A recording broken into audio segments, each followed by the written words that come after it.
is brought to you by the McDonald's mobile app. Get tasty offers sent to your phone each week when you download and register the McDonald's mobile app. By Bordas & Bordas, official legal partner of the Pittsburgh Pirates. And by Day Automotive. We're going to make your day. Let's go Bucks! Back with you from Bradenton here at Lecom Park, and a beautiful day for baseball. We don't even need to say that. Yeah, every day is a beautiful day down here for baseball. It's incredible. And everyone's settling in here at this beautiful ballpark. Clint Hurdle back as the skipper after attending a funeral the last couple of days. Tom Prince filling in. And here's the lineup for the visitors from Atlanta. Chase Peterson, then Emilio Bonifacio trying to make the ball club, as well as Brandon Phillips, a familiar face in a new spot. Adonis Garcia, Anthony Record doing the catching. 19-year-old Ronald Acuna in right. Micah Johnson, Tuiasa Sopo at first, and Braxton Davidson rounds out the 9 for the Braves. And pitching for the Bucks, we just talked about him in the open, Trevor Williams. See his big league numbers from a year ago. 7 appearances, 6 out of the bullpen, 1-1, 7.82 ERA. 11 punch outs and 12 2/3 for Trevor. Sure, a little bit of an adjustment for him to have to go out of the bullpen. Did such a good job starting down in Indianapolis. Guy with a good hard sinker, slider. Very memorable first outing, though. How could you not remember that? His first big league win. And a strike to Jace Peterson to start things off. Yeah, that was one of the things that I think we'll all remember from the 2016 season.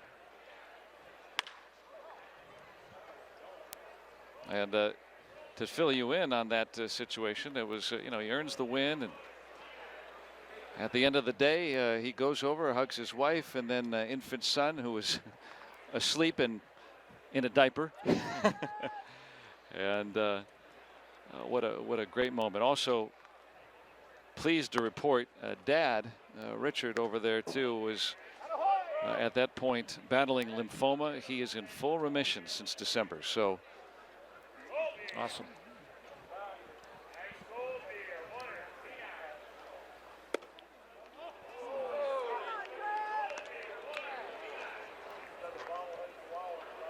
And that was talking with Trevor the other day. That was the moment that obviously stuck out with him throughout the season, and with his family members too and friends. Everybody talked about that. Chase Peterson out to left, and Chris Bostic, who's going to get a lot of looks all over. And look at our Day Automotive great day from last season. Boy, this is something, once you see it again, you'll never forget. Wins in relief with 3 strong innings. That in itself would be a memorable debut, especially against the Cardinals. Fanning Moss and Peralta there as well, but there's Dad Richard and his wife. And big hugs as well. And that one was all over, as Trevor said, it went viral. And everyone was talking about it all throughout the winter. And a swing and a pop. It is Phil Gosselin for the second out. And what's cool about that is, usually at the game is over, our route cameras, what are they going to turn off and that's it? No, they stuck around and watched that. That was several moments after the game was over. This wasn't just, he didn't walk off the mound and walk over there. And Trevor himself said that was amazing that that moment was captured on tape. No one even knew that they were still being recorded at that time. Yeah, as always, the Root Sports crew, top of their game. I think best in the business. This is a very neat moment. Weird to see Brandon Phillips in blue. And he's down after that foul. 0-1. And, with his status, as long as he's been around baseball, it's a little surprised to see him in Bradenton. Usually guys that have time in, like Brandon Phillips, he's not going to make this 2-hour trip. He's down 2 strikes. And the men in black and gold. Let's look at the Honda defense with John Jaso manning first base over there. More often Goslin in the double play combination. Adam Frazier over at third. The outfield, Bostic, Perez, and Meadows. And great to see Chris Stewart back behind the plate. First time this spring he's been in action, as Robbie told you about. Oh, and up and in on Brandon Phillips.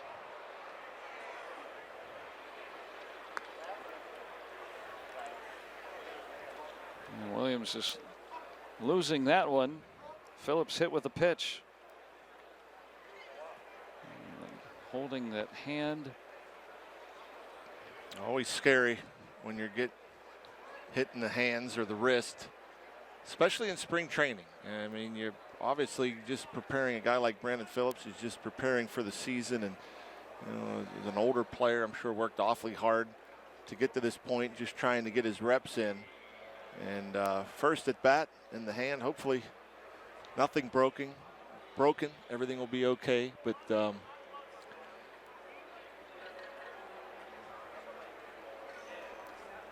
for Phillips, the 32-year-old, he's been through this before. He knows when he's okay, and good thing for him. Yeah, I think Trevor Williams and Brandon Phillips kind of pointed at one another and made sure everything was all right. You see Chris Stewart was set up inside.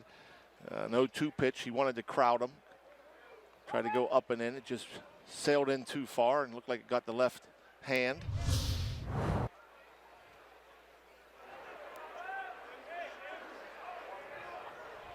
He's still wincing a bit, but he's aboard. And now the cleanup man, Adonis Garcia. Now right after the hit by pitch. Skied out to Meadows, and that ends it. So Williams, an otherwise tidy inning, and the Buccos come to bat.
The pitch last inning seems to be okay. There's that smile we know again.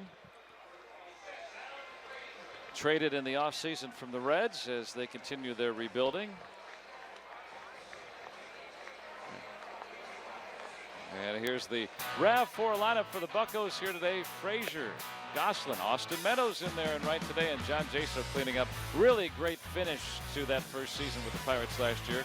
First time we see Chris Stewart this spring. Moroff, Bostic, Perez, and then the pitcher will bat again today, and Trevor Williams. And the pitcher for the Braves, familiar name, Jaime Garcia, former St. Louis Cardinal. 30 starts a year ago, 10-13, a 4.67 ERA. The oft-injured Garcia. A pretty healthy year for him last year. And now a Brave. Well, the Braves have collected a lot of veterans this offseason. Getting ready for their new ballpark in suburban northern Atlanta area. We're going to try to make it a little bit more of a competitive season with a lot of those vets this year.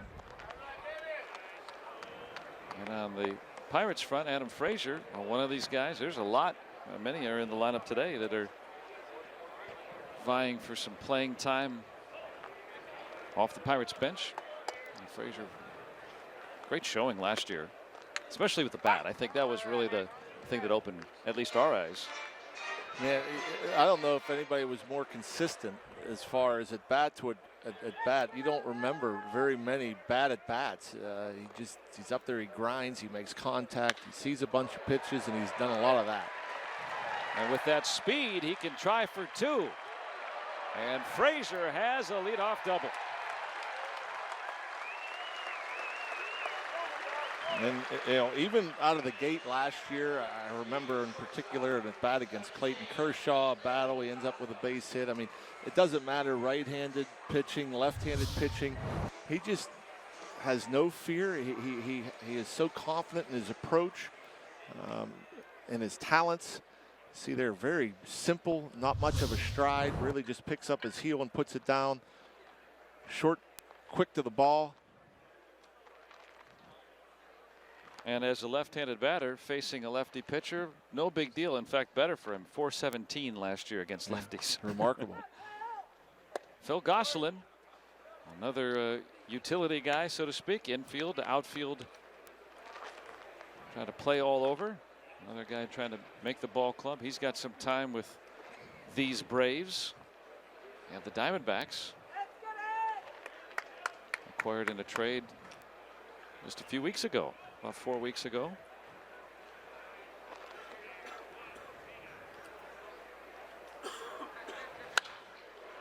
I see they're trying to pull the hands in, trying to hit the ball the other way to move Frazier over, and he's one of those guys that is going to do all the little things. He's going to play solid defense. He's going to grind out at bats. A real team type player. Austin Meadows out on deck. Heralded prospect. Gosselin, he's done a nice job at the plate. Not a long big league career, but about a season's worth of at bats in his career. He's hit 282, 283, I beg your pardon. Not a lot of power, but can play all over. And there you see it. That's perfect execution. That's all he was thinking of doing.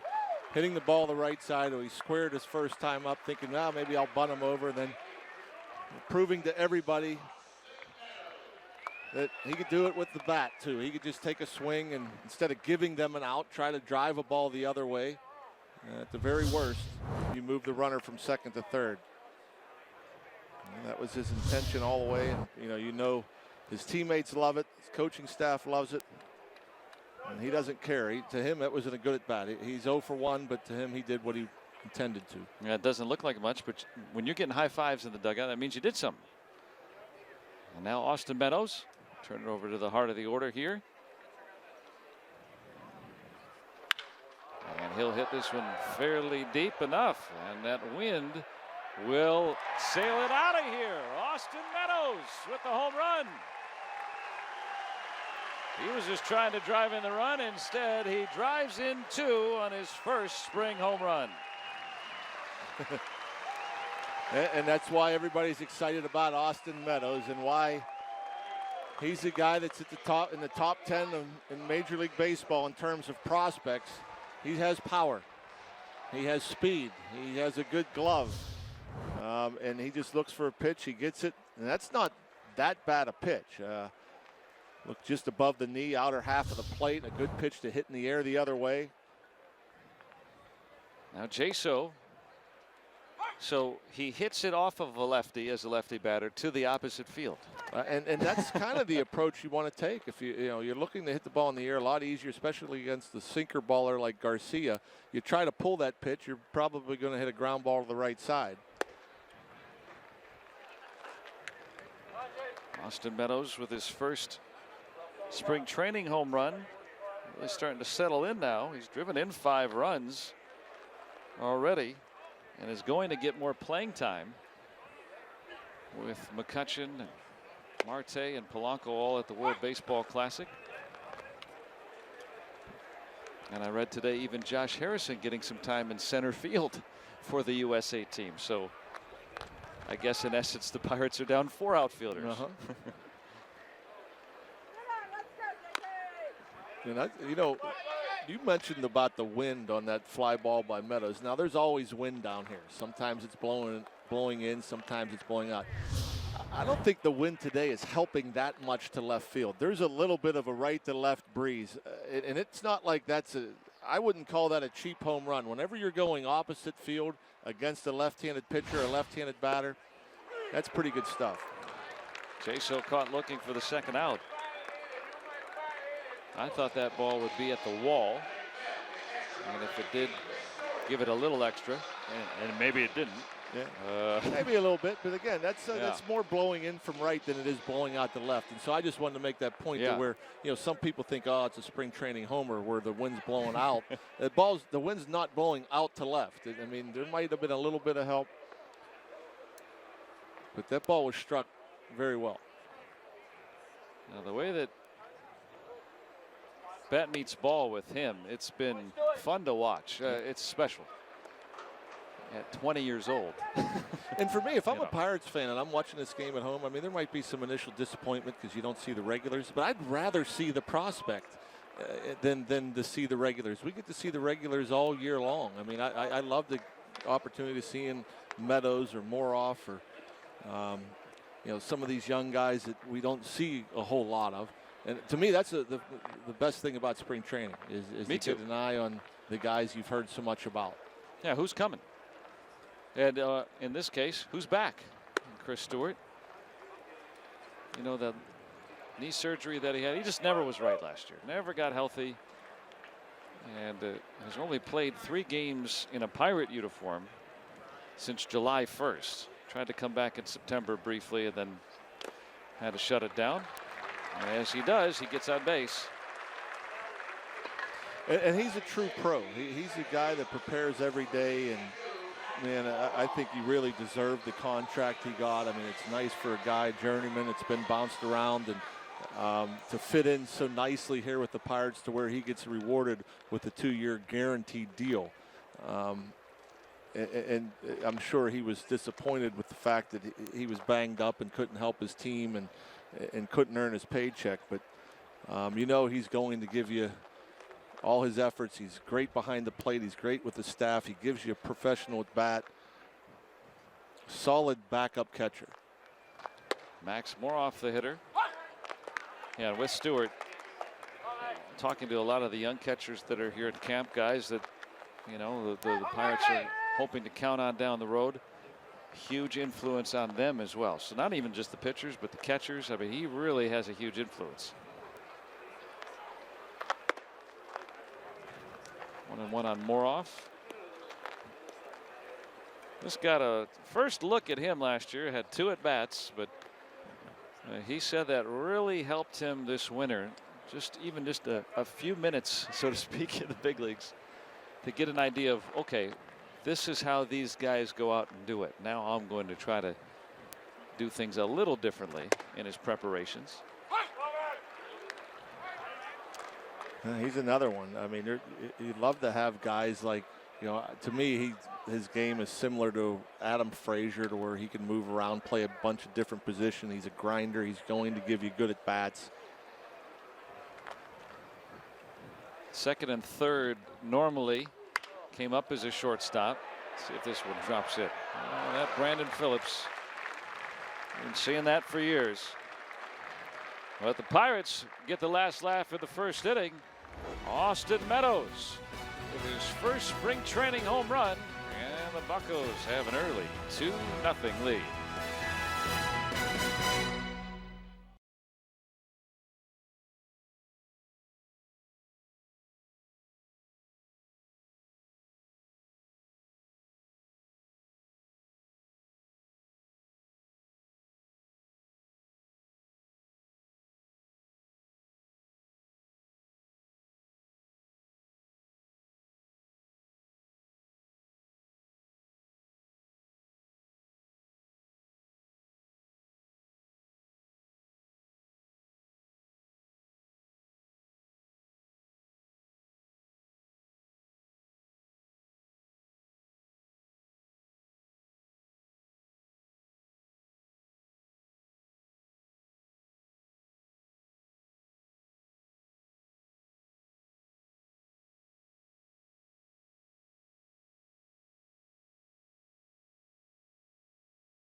on Root Sports is brought to you by the McDonald's mobile app.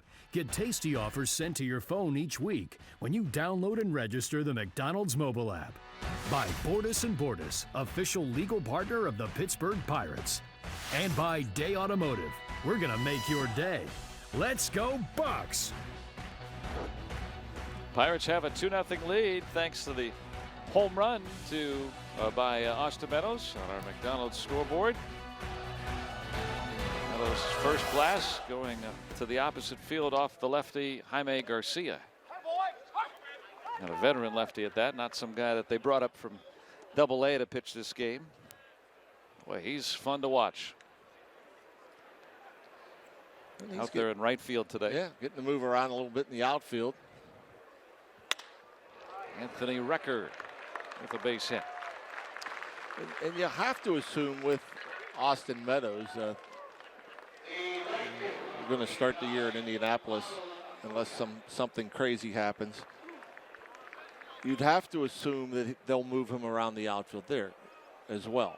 And if there is an injury to one of the three Pirate outfielders, you would think that, you know, they'd want to make sure he's had plenty of reps in all three outfield positions. He's played center primarily in the minors and has had some left field experience too, but he's going to play all over. You talk about young guys that have bright futures. How about this batter, Ronald Acuna? 19 years old, born in December of '97, and had already made AAA last year. That's impressive.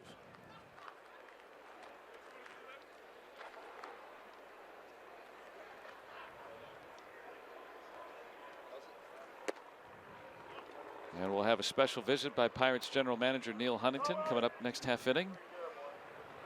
Talk about Williams and Meadows and Brault, who's going to pitch today, and some of the guys that Clint Hurdle has in his stable that we're learning about. The young guys that are probably going to play at least at times, if not all season, a significant role, as they did last year. I mean, we saw Tyone and Cool make their spots in the rotation, and they're likely both, well, certainly Tyone and likely Cool going to be back again in that rotation.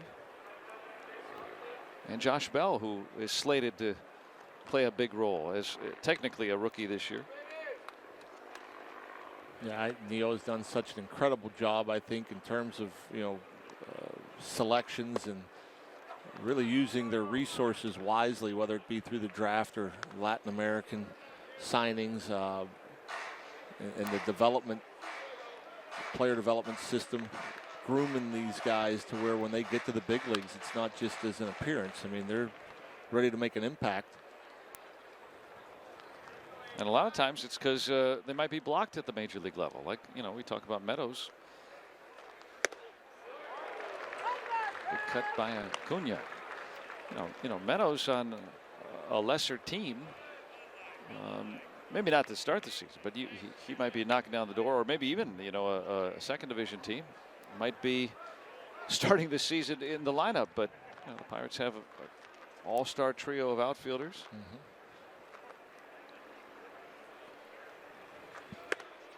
And there's ball 4. And I would think that would be the plan, especially for a smaller market, to realizing that you're not going to be able to keep every would-be free agent, and but you don't want to lose that free agent and not have a replacement. And I think that's what's been pretty impressive in terms of the Pirates and their prospects, the amount of prospects that they have big league ready, to where it doesn't hurt as much when you lose a player to free agency. And that's just today's game. This is Micah Johnson, and they got him. Yes, they do. Recker picked off. Welcome back, Chris Stewart. And as a catcher at second base, you should know more than anybody what's going to happen if there's a bunt attempt and there's a runner on second base and you bunt through the ball. That's what every catcher looks to do. Every time they see a batter square to bunt with a runner at second, their first reaction is to throw it to second. And as a catcher on the bases, you should know better than to be going the wrong way. And it's exactly what Record did. He kind of leaned one half step to his right towards third, and Stewart still has that strong arm. Nothing wrong with his arm. And Williams almost came up with a pickoff of his own. Yeah, Stewart, first spring game. Looking good back behind the dish.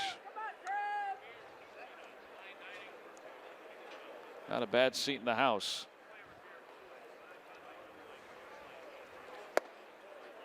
And that helps out Williams quite a bit after first and second and no men out. Oh yeah, that's huge. And again, I think most base runners, when they're on the bag, on the bases, and they see a guy going to bunt, you anticipate the bunt being down, and it's so you're anticipating moving forward. Well, that you got to fight that instinct of trying to cheat towards the next bag. If there's a bunter, his job is to get it down. If he gets it down the right way, you can walk to third base in most cases, and so. Another quick pickoff throw over there to first. And bang, bang play. Jaso tag just a bit tardy. Now 2-1, and Stewart at it again. Yeah, I think he's excited about playing again. Chris Stewart, first game action in a while. He said this morning, it is going to be fun.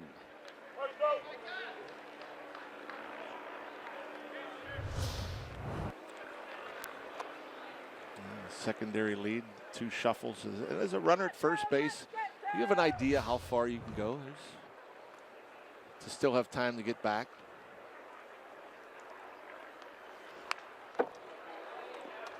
Johnson fouling it off. For most runners at first, it's usually like the secondary lead consists of like 2 shuffles. You plant that foot as the ball gets into the hitting zone so you can stop and go back or just cross over.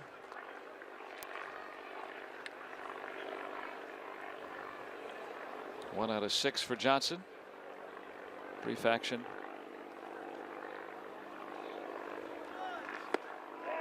And now full. Williams with a pretty tidy first inning has labored here in the second. 94 mile per hour in that last 2-seam fastball. Good run that took it off the plate.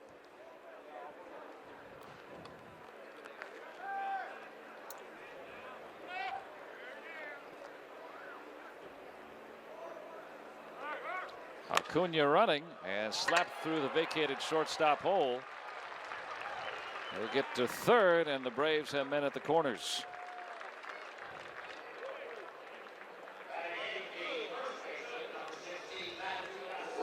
Johnson with the base hit. 2 on and 1 out for Atlanta. Williams still unscored upon this spring. Atlanta is threatening. Hey, the only way to lock in seats to all the big games at PNC Park is with a Pirates season ticket membership. You get access to exclusive events and experiences. You can choose from a full season, half season, or 20-game membership. Select the experiences and games that best fit you and your schedule. Find out more at pirates.com/membership. And that's such an asset. You look at what Micah Johnson just did right there, and he knows the runner's breaking on the 3-2 count, and if you have some bat control, you know 90% chance that shortstop's vacating that position to cover the bag, and so with a little bat control, you get a pitch away and you just slap it on the ground. Nothing anybody could do about it except switch the coverages. As a middle infielder, if you know a hitter and think, well, he's a guy that likes to slap it the other way, then you have the second baseman cover, and then you're there to make a play. But Micah Johnson was betting on the shortstop Goslin taking off. Worked just like a hit and run. Matt Tuiasosopo. Ball and a strike on him. In there, 1-2.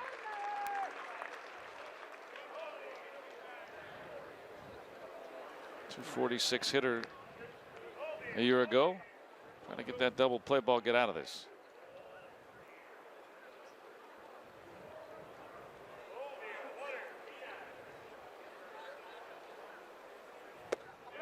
Yes, he did. Wow. swing.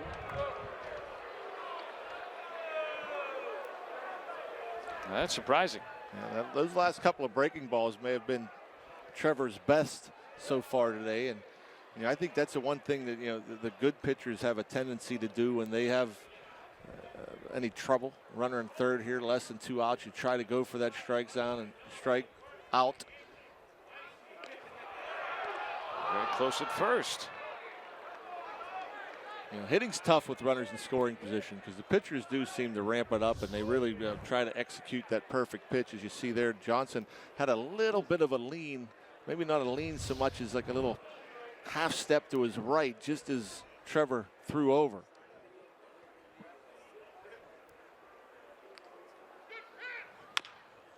And the ground ball foul.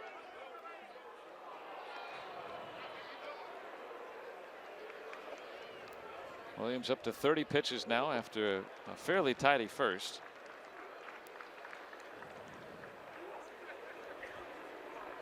Now this is his real first test this spring training. He's kind of breezed through in his other 2 appearances. Look like they're coming in after 3 straight breaking balls. There goes Johnson out there, and the run will come in. No, he went. It's a double play. No run across as Chris Stewart helping out Williams with his arm in that inning.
UPMC scoreboard. Pirates hold on to their 2-0 lead thanks to some really stalwart defense by Chris Stewart last inning, getting Micah Johnson running to end the inning. Yeah, bad base running right here. You get the called strike 3 of the runner Johnson going on the pitch.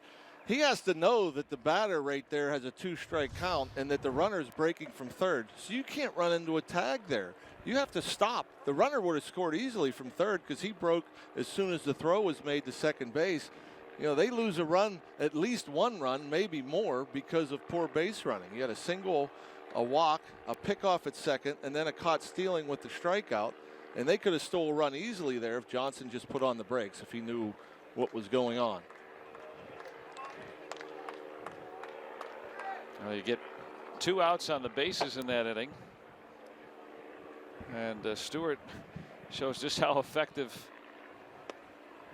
a catcher can be. We were lauding him earlier, and sure enough, we said how much of an influence he can have, in the clubhouse. Or how about on the field? Wow. Oh, yeah, that's what I said. He is a solid catcher.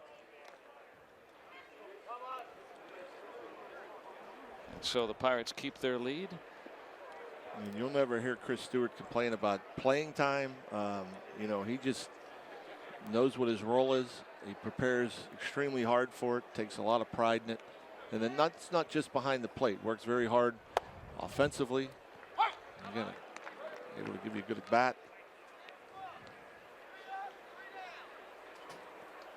Jaime Garcia, longtime Cardinal. And Chris Bostic will work a leadoff walk. Second walk issued today by Garcia. Well, leadoff man aboard. You can make your next group outing the event of the year at PNC Park. Put together a group of 15 or more to enjoy special discounts. Ask how you can get one-of-a-kind experiences like access to the field, or you can take home a Pirates cap. For more information, go to pirates.com/groups. Just a beautiful afternoon here in Bradenton. We have been treated to some great weather. There's been 80 or so or better the entire time that the Pirates have been playing Grapefruit League games. 79 and windy. And the forecast is for fun. Yeah. Always windy in the spring. I don't ever recall being out watching a ball game where it's been calm. A little slapper right at the bag, and Phillips with his typical panache. He could have just taken it to the bag, but wanted to turn two that way. He's one of the great showmen of the game, isn't he? Some say so. Some think that he is a great.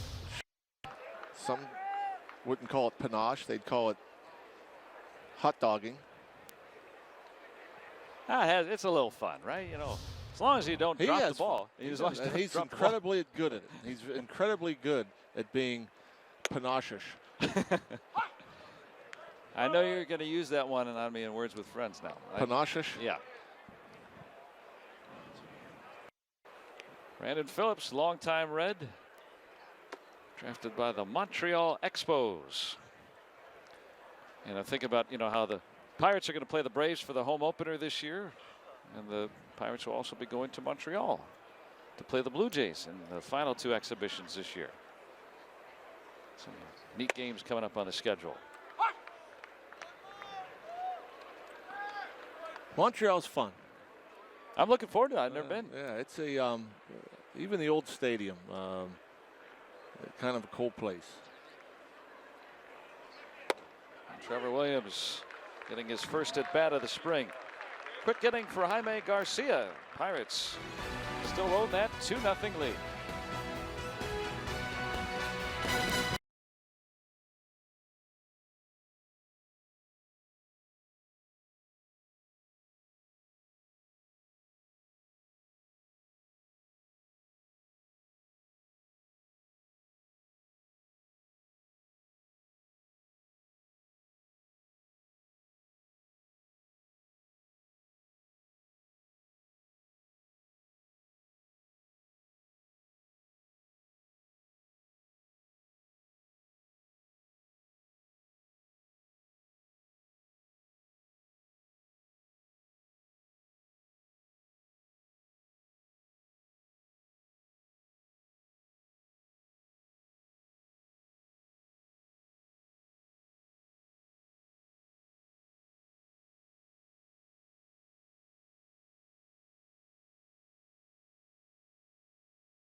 As they travel to Winnipeg to take on the Jets, and our coverage starts at 7:30 with Penn's pregame, presented by Levin Furniture and Mattress, only here on Root Sports. Forget that Winnipeg's back. Oh, how could you forget? That's Great play. What in the name of Thomas Steen and Randy Carlyle are you talking about? You know, it's like we don't play the Western Conference all that often, and so every time I see the Winnipeg Jets, I get excited. Yeah, the new look Jets, former Thrashers. And the folks here coming on in here. A few clouds today. Little solace to folks back home, I know. Yeah, the last 2 days have been cloudy. Don't get much in terms of clouds down here. Kind of boring, the weather. Sunny and beautiful every day, never a raindrop. I've just stopped looking at it every day. I just know what to do. Just show up. It's kind of newsworthy that when clouds arrive. Yeah, it'll help the outfielders today a little bit, right? Yeah. Sun and the wind, always an issue in spring training. This is Braxton Davidson off the roster for the Braves. Did you ever have, he's got that big number 98 on. Did you ever come to spring training early on in your career sporting a big digit like that? 52. That's the highest number they put on you, huh? In big league camp. In minor league camp, I've had numbers higher than that. 52, that's some respect. You go back to the early 90s. I mean, it didn't seem like there were that many players in camp, for one. And it didn't seem like there were that many high numbers. And I could be wrong. I just don't recall. I mean, but I don't remember seeing 90s. I mean, and you go over the Yankees, who we've played the last couple of days. I mean, their whole roster is 70 and up. Age or uniform number? Uniform numbers. It's incredible. Half their teams seem like they had numbers at least above 60. And now they have, what, 40, 50, 60 retired numbers over there nowadays? Well, you can't get a single digit anymore. Yeah, the Yankees are actually way younger than they were even just a couple of years ago. I kid about that. Yeah, great family-friendly spot. This is what's cool about the ballpark is you can go anywhere now. Last few years, with the deck all the way around, the boardwalk. Just kind of camp out and get a front row seat if you like. Maybe even sit underneath a thatched hut and have a cold beverage. Mm-hmm. I guess it's shingling, but it makes for better TV that way. Davidson works a walk.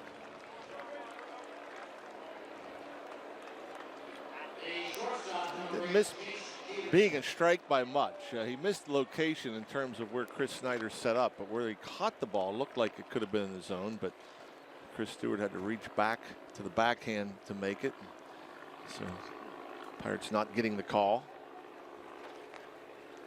So Williams, who allowed a couple of singles and a walk in the second, but got out of it thanks to Chris Stewart's arm.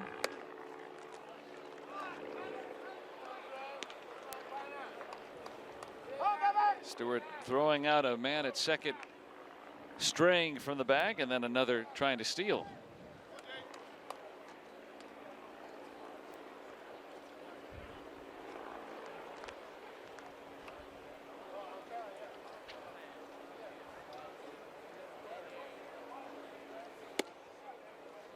And now a strike. Yeah, he's been behind a little bit now after a pretty smooth first. Now we're seeing him bring back that curveball that he was asked to shelf for a time being.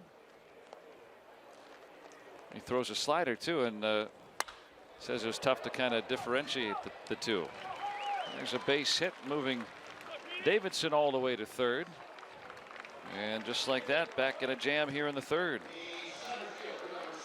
Now you look, 5 of the last 6 now have reached safely. But as we mentioned, in the top half of the second inning, the Braves ran themselves out of that inning.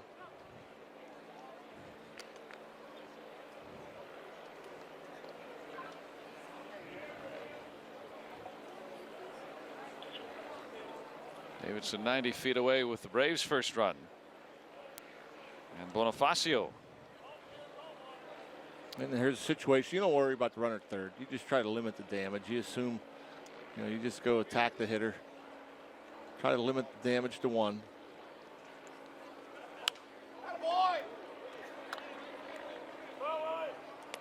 Trevor Williams last year mostly with Indy, but had a little trouble against left-handed batters. Was really trying to find the equalizer. Why do we hear so much about changeups in spring training? Well, to me, the changeup, for one, I think is the equalizer for left-handed batters. Unless you have some kind of unhittable breaking ball. The changeup, it comes out of the hand. It looks like a fastball. If you can locate it down and away from lefties, it's a tough pitch to hit, especially if you could establish the inside part of the plate with the fastball. I think the changeup talk this spring, I think it's kind of gone a little overboard.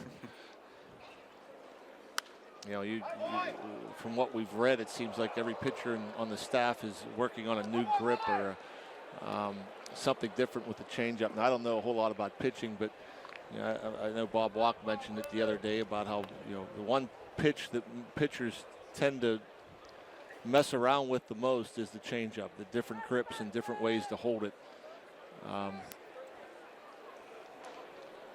But to me, I think as a right-handed pitcher, a starting pitcher especially, you need something other than the fastball breaking ball to consistently get left-handed hitters out. And it's usually the change or a split. Or you hear of a split change or something to keep them off balance. You figure the curveball, the slider, it's always breaking into a lefty. Anytime ball's moving towards you, it's easier to hit than if it's moving away from you. The only pitch that you can really throw that with a different velocity that can fade away or make it more difficult for a left-handed batter to hit would be the changeup. Into the Braves dugout.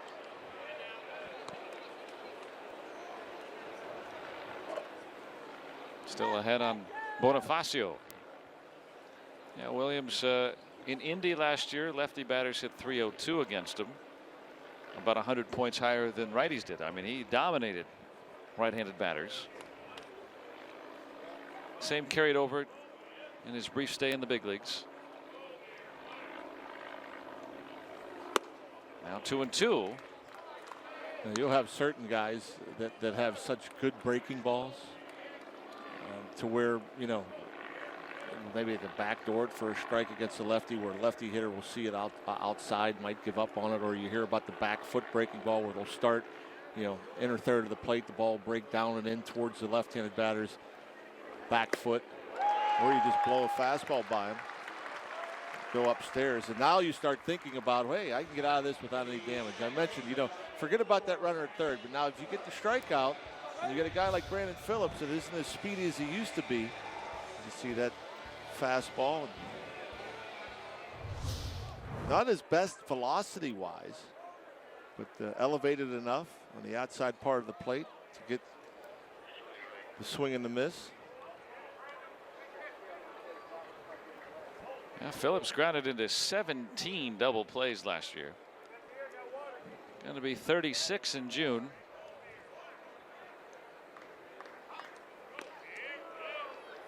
Yeah, he's been around a while. A little bit surprised. I mean, he had the experience with the Reds, enough big league time and enough time with one team to veto any trades. But he decided, why not? Let's go to Atlanta. Oh, the Reds are going to probably take some playing time away from him. They got a couple of young guys in the middle infield they want to use. And Phillips, who began his Reds career in 2006, really, that's where he made the name for himself. Started his career with Cleveland, actually,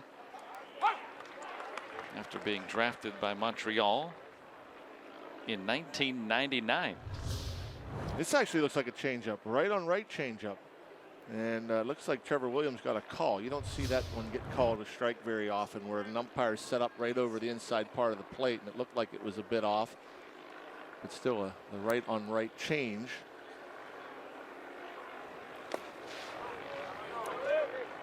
Now 1-1.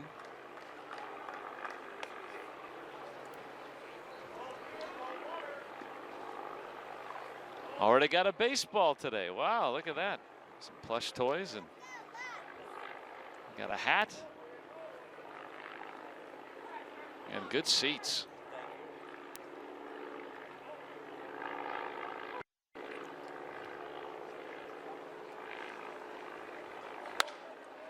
Fouled off. Well, someone else will get a souvenir. Yeah. And every seat pretty close to the action down here in spring training. Always got to keep an eye on the action. You don't want to miss any pitches. The ball can get to your seat in a hurry.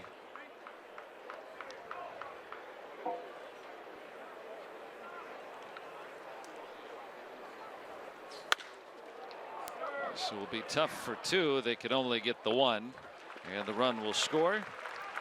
Davidson is in. Braves are on the board.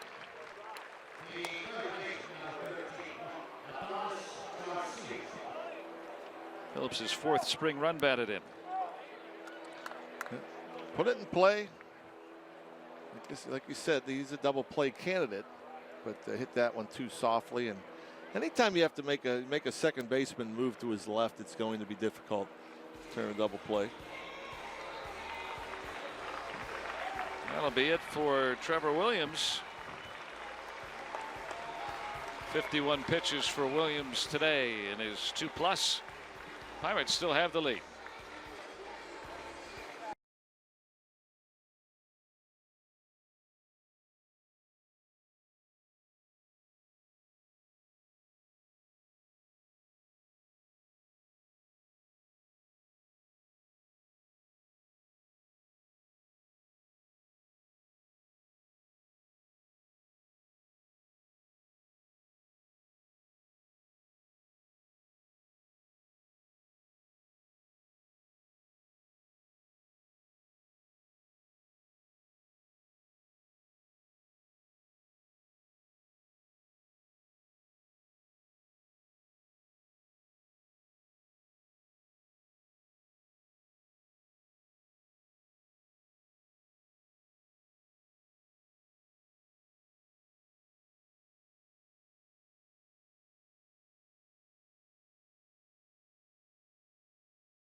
The Pittsburgh Pirates and may not be reproduced or retransmitted in any form, and the accounts and descriptions of this game may not be disseminated without the express written consent of the Pittsburgh Pirates. Pirates leading the Braves 2-1. Trevor Williams ran out of pitches to be able to throw today. That's usually how they determine when a guy comes out. Put a good day's work. What'd you say, 51 pitches? That's what we got here, and before he finally yielded a run this spring.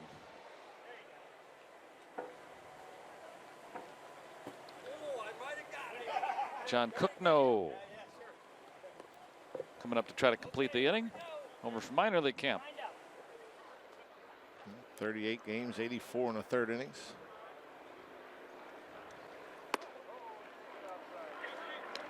That's why he doesn't have the name on the back. Minor league guys will a lot of times come over in case you need the inning finished off, especially with Brault following the starting pitcher. Give him time to warm up.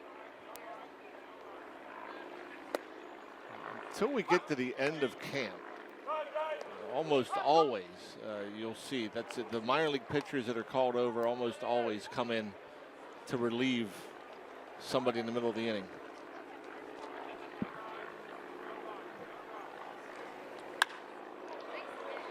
Got a base hit by Adonis Garcia.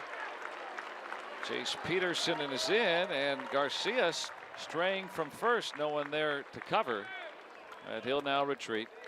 Give them a run batted in. The Braves have knotted it at 2. And that run will go on the ledger of Williams. Not hit all that hard, but well placed.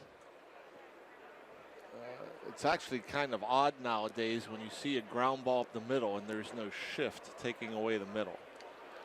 There was a lot of room behind the pitcher's mound. No defenders. So we're so used to seeing with a right-handed batter, you'd see the second baseman almost, if not behind the bag, on the left field side. Not all the time, but often.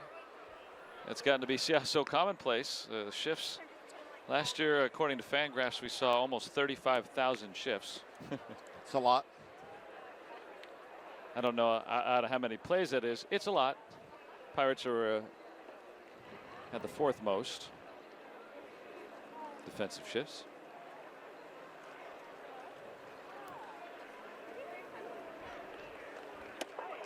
Anthony Recker, who had that single his last time around and then got picked off of second base.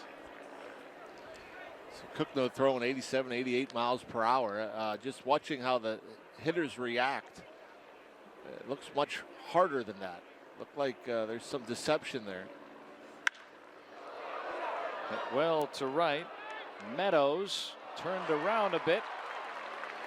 And Garcia will try to score. Moroff's throw is offline, and the Braves have their first lead.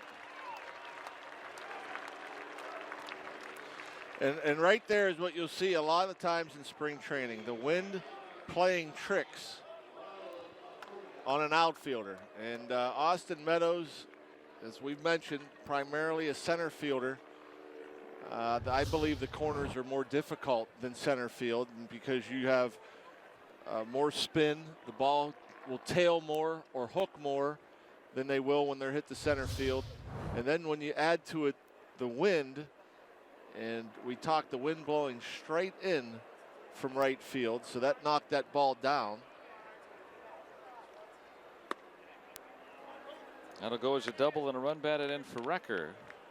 And Meadows, who has played some left field as well as plenty of center throughout his career, hasn't really seen time and right.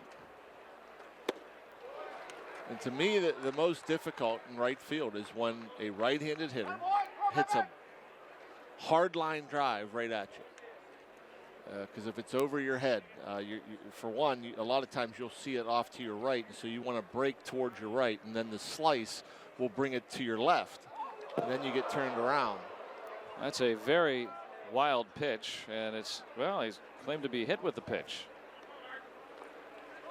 And so Recker, who had moved to third, will have to go back as Acuna hit with the pitch. Yeah, this one gets away, and it just grazes, it appears, the back of the jersey. And now what you want to do when you're coming over from minor league camp, soliciting a visit from the pitching coach. A note on Meadows, I wanted to look it up. Unless he's played it in spring training or fall league or anything like that, but not in the minor leagues has Meadows ever played in right field, not once. So he's played some left, but not right. Yeah, and even in left, I mean, he's played again primarily center field. So there, and like I thought of Andrew McCutchen right away, because I'm sure Andrew McCutchen hasn't seen a ball hit at him like that in the right field, and you want to experience that. If you're new to a position, especially going from the middle to a corner, you want to see as much as you can. You want to see it in the lights. You want to see a ball in and out of the lights in spring training, because he's going to experience that during the regular season. Most likely he won't here, but there are going to be balls hit at you when you're in the corner outfield. If you're not used to being out there, that they're going to do some things that you're not used to seeing. Austin Meadows with a 2-run home run today, accounting for the Pirates scoring. And this should get Cookno out of it. And does. Braves score 3 times. They've got the lead here, and Pirates GM Neil Huntington coming up to join us right after this.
Spring training baseball brought to you by McDonald's. The Braves have taken a 3-2 lead. And back in the booth with Pirates general manager Neil Huntington. Thanks for coming up. Thanks for having me. It's always good to join you guys. Well, you know, we were talking about it throughout the broadcast. You know, here today we've got Trevor Williams. We're going to see Stephen Brault today, and you know, now that the World Baseball Classic's going on, we're almost focused away from the returning guys and looking at the guys that try to make the roster. And it's very early. I'm not asking you to handicap, but maybe just give us a sense of what's going on with all the different guys that are trying to be in that rotation here for this season. Well, as you hit on with 5 guys out because of the World Baseball Classic, and then our challenge is still getting going to be able to report to spring training, we've got plenty of opportunities from a position player standpoint.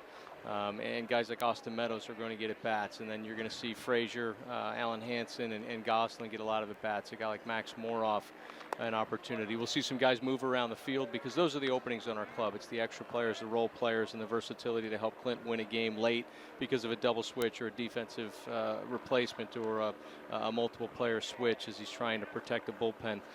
Those are all going to be good. And as we look at the rotation, our young pitching has really done a nice job so far this spring, whether it's Glasnow's first outing or Clayton Holmes is throwing the ball well, Nick Kingham, to see him healthy and out there competing. As you look a little bit towards the future with those two, as we look toward the present, Drew Hutchison bounced back in his second outing at 3-3 scoreless, and he threw the ball well. Trevor's thrown the ball well. Wasn't able to get out of the third inning there, but had action and life to his pitches. Velocity was good, and we'll see Steve Brault. So we're getting those guys the opportunity to compete in that last spot. As we've said before, Chad Kuhl with the inside track has thrown the ball really well so far this spring. Down in the zone, heavy sink, good changeup to go along with a good slider as well. Allen has eyes, and Frazier's 2 for 2. And I think there should be a lot of excitement about the young starting pitching that obviously we got a glimpse of last year.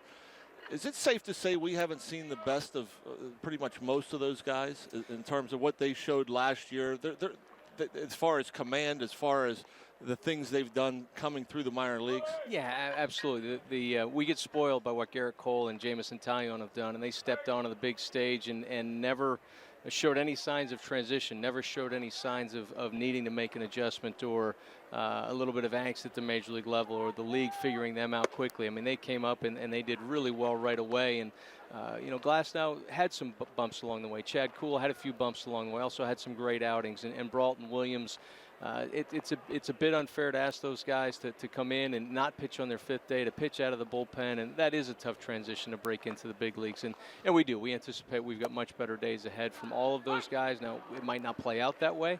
That's the reality, but we do think that as those guys settle in, we've seen better stuff this spring out of Trevor Williams than we saw last year. Stephen Brault's stuff is back, getting back to what it was before he hurt his hamstring, trying to leg out a base hit last year in AAA. And Glasnow seems to like he's taken a step forward. Gosselin drives this one to deep center field. And an impressive play.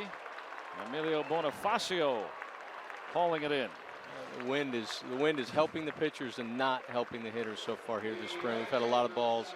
Jaso's hit 2 that most any other day are way gone, and they've gotten knocked down. But that's why we enjoy our pitchers put the ball on the ground so that they aren't influenced by the wind that much. Well, Austin Meadows was not influenced by the wind that much today with his 2-run home run, and a very impressive display for Meadows. And now we know, obviously, with the prospect status of Austin Meadows, and that we know there's power in there and there's speed and so many things.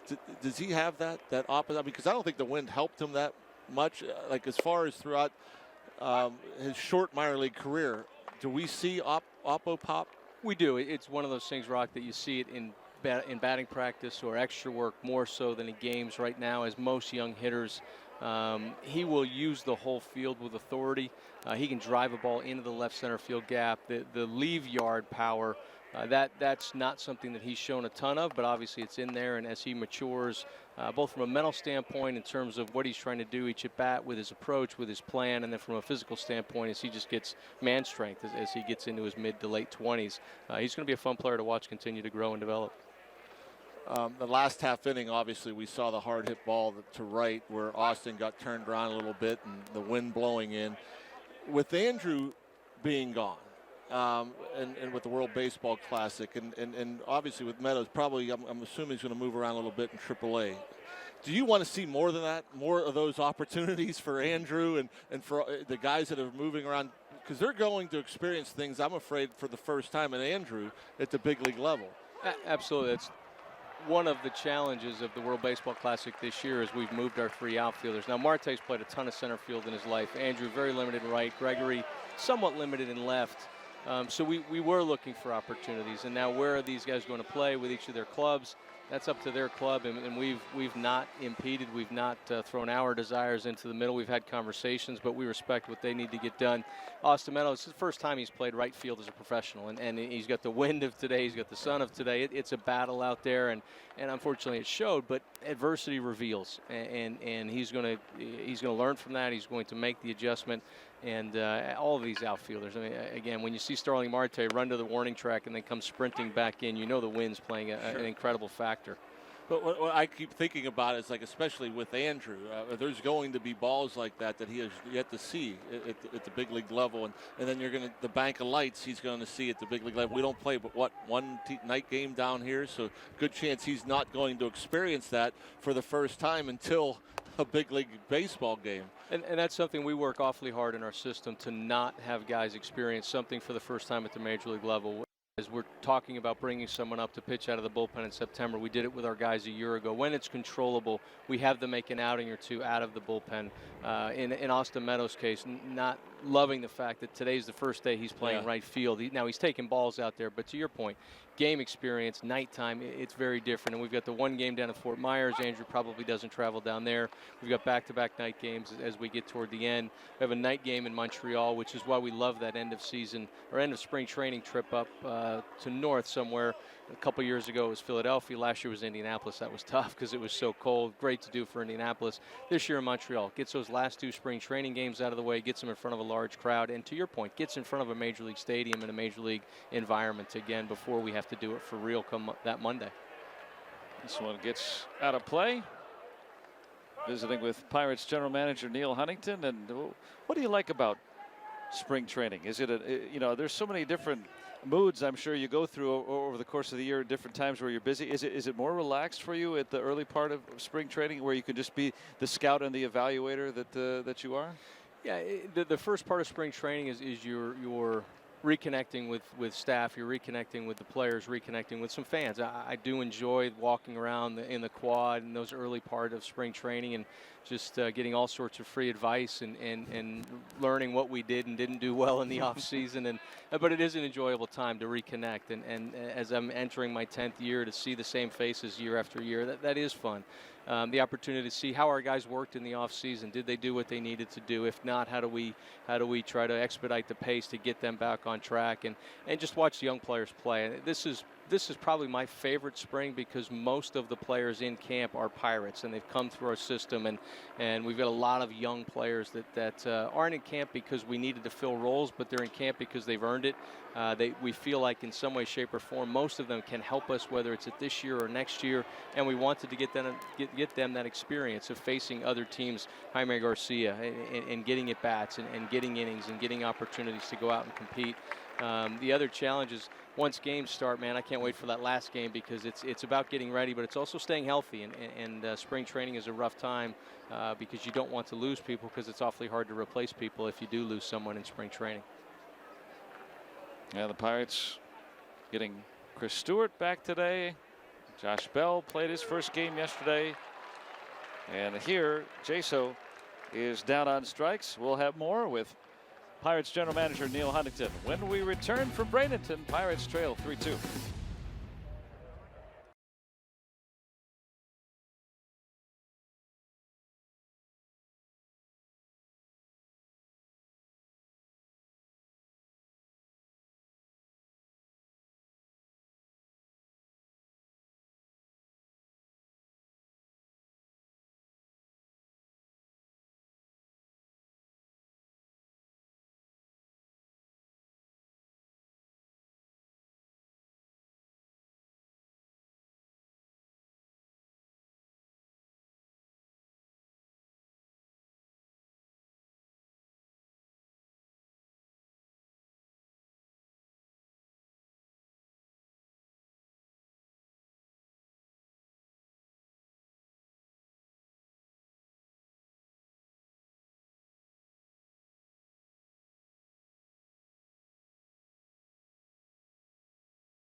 Season awaits here from Bradenton Spring Training. 3-2.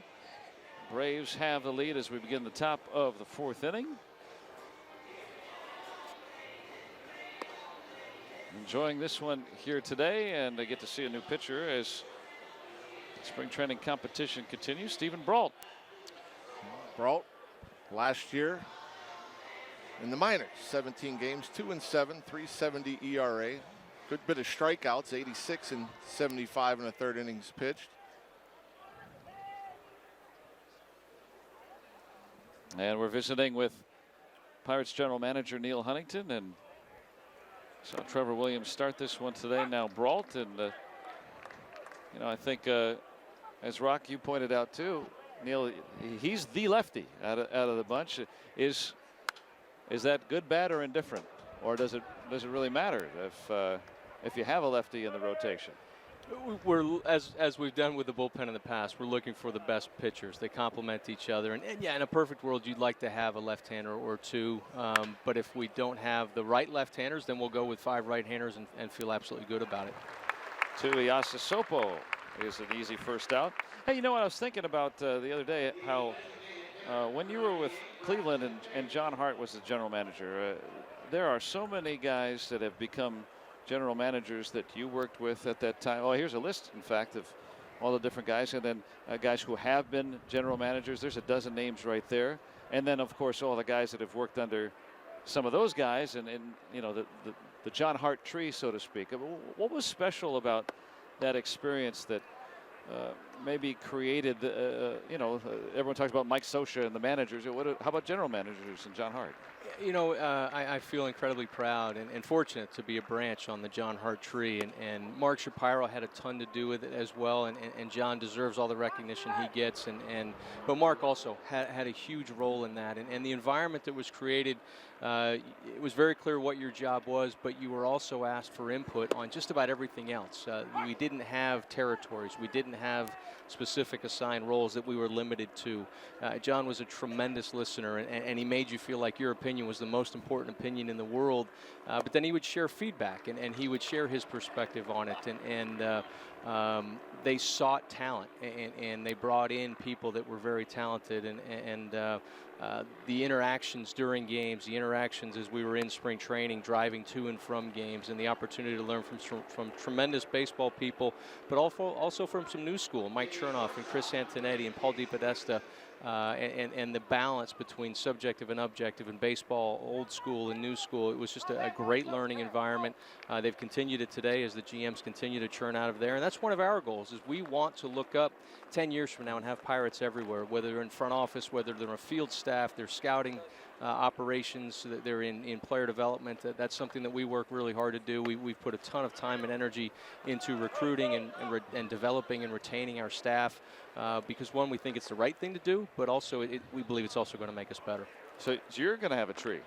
Well, I don't know that it'll be it won't be the Neil Huntington tree, that's for sure. But as we look up again, we want people. Jeff Bannister learned under Clint Hurdle, and Jeff's going to pass that on. And as Kevin Graves or Kyle Stark become a general manager somewhere else, or the next person comes out of here to become a scouting director somewhere else, or professional scouting director, or international scouting director, because they've learned under Renee. So we want people that want to grow and get better. And while we want them to be promoted here, if we don't have the opportunity, part of our opportunity is to allow them to grow and develop and take what they've learned here, tweak it, and help somebody else get better.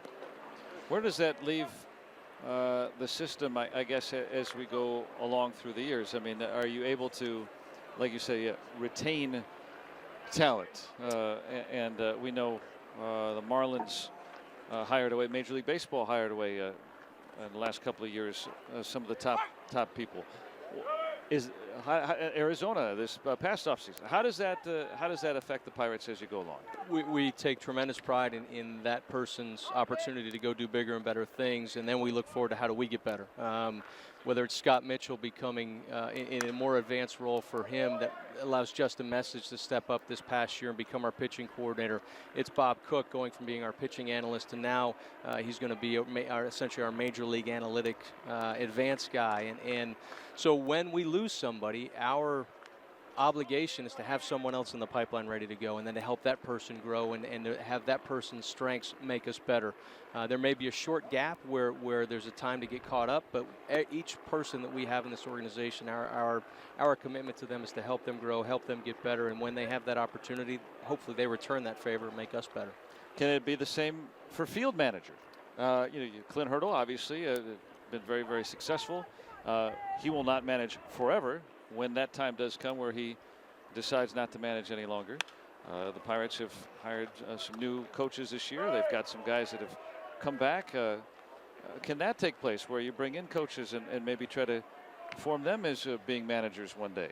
Yeah, absolutely. And we, again, it's happened with Jeff Bannister, and Jeff was among our finalists when we hired Clint. And then to have Clint pour into Jeff the way that he did was phenomenal. And Clint's continuing to do it. And Clint was really the driving force behind the addition of the staff members this year. Tom Prince, who's predated this group's entrance in 2008. Princey was here a long time. He's been a Pirate for a long time. His growth and development, we felt like he was ready to take that next step and help this major league staff. Kamara Barti came in with us as an outfield base running coordinator, relationships and knowledge that he's ready to pass on. Joey Cora came to us. He's only been here a year, but it feels like he's a Pirate. It feels like he's been here time and everything that he brings to us to help us get better. So the opportunity to hire from within, to promote from within, to allow us to be consistent, allow us to be cohesive from top to bottom and bottom to top.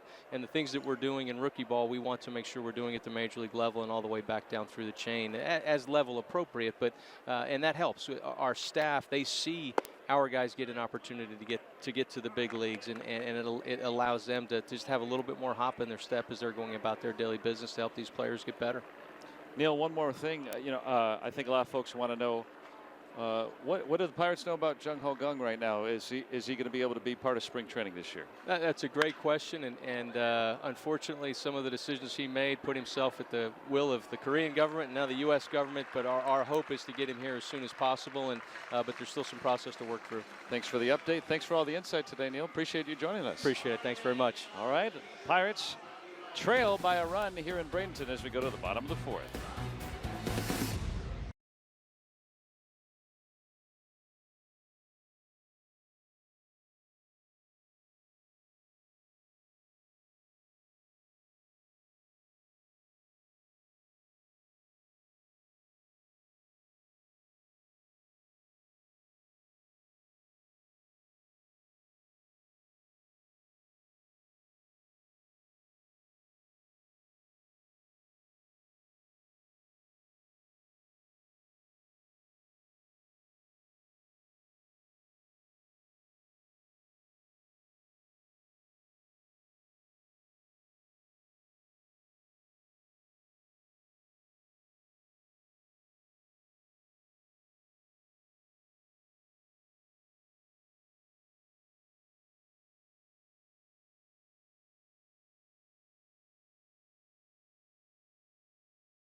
Sports is brought to you by the Chevy Traverse and your Western PA Chevy dealers.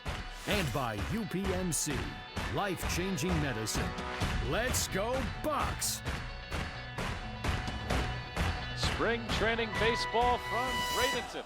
Pirates trailing, though, 3-2 to Atlanta. Thanks again to Pirates General Manager Neil Huntington for joining us, filling us in on what's going on. He's back down in the tunnel now. Now there's no tunnels here. She's having fun in that, though. Looking for shade. Yeah, it's been pretty sunny today. That's what they advertise down here in Florida. Chris Stewart's been in his first game back pretty effective. He's prevented perhaps a couple of runs already. Facing a new pitcher as Jaime Garcia goes the first 3, and now Matt Whistler. 27 games, 7-13 the record. ERA an even 5. Opponents hit .259 against them. Stewart picked off a runner at second. He threw out one, trying to steal at second. And he's walked. Raring to go. There's Adonis Garcia to retire him for the first time today.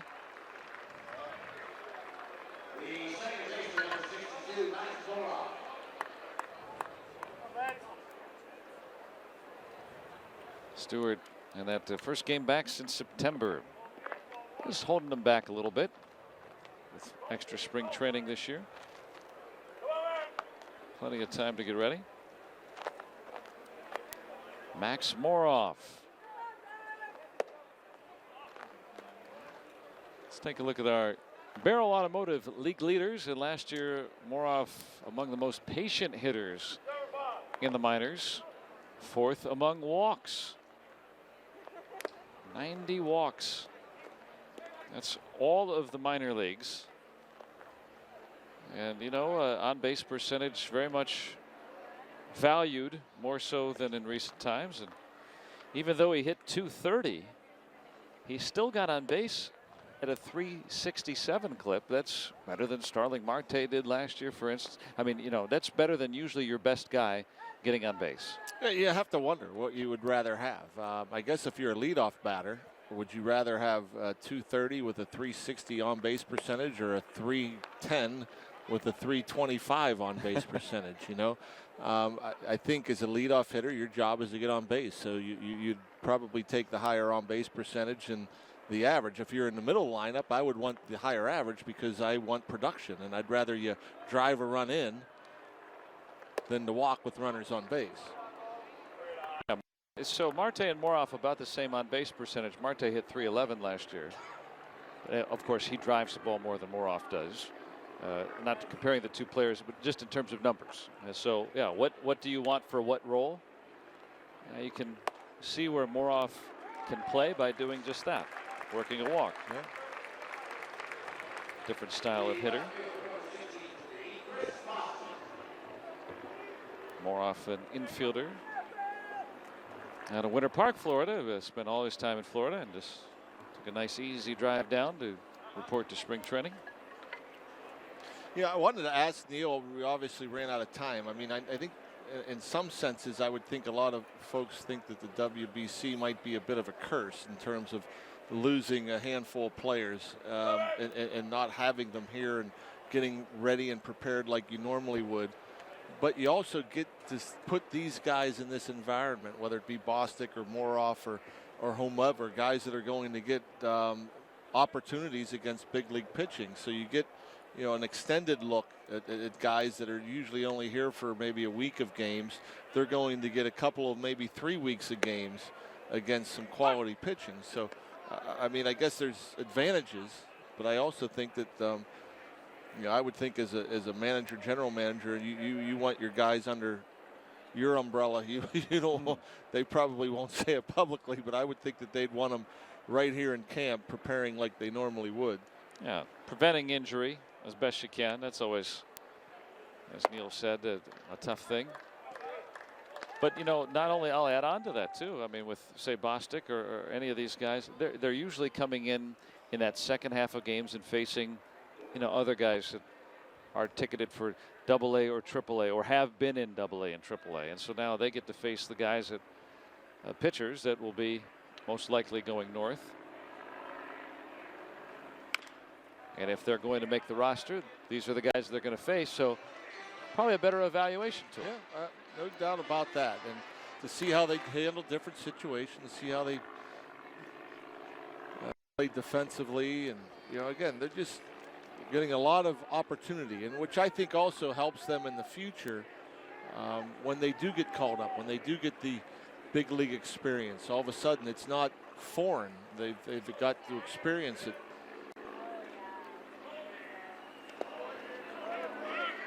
And a good read by Moroff. He'll get into second base. He went right away. Yep, he anticipated. Remember, Jack Wilson used to be really good at that. He would anticipate the ball in the dirt, and as soon as he saw it hit the dirt, he'd take off. And that's what Max did right here. As soon as that ball touched the dirt, he was gone. He didn't wait to see if it kicked away or kicked to the right or left. He saw dirt. He took off. Now, there's times with that aggressive attitude, there's times it doesn't work. For instance, if Recker picks it clean, he has a chance of throwing him out.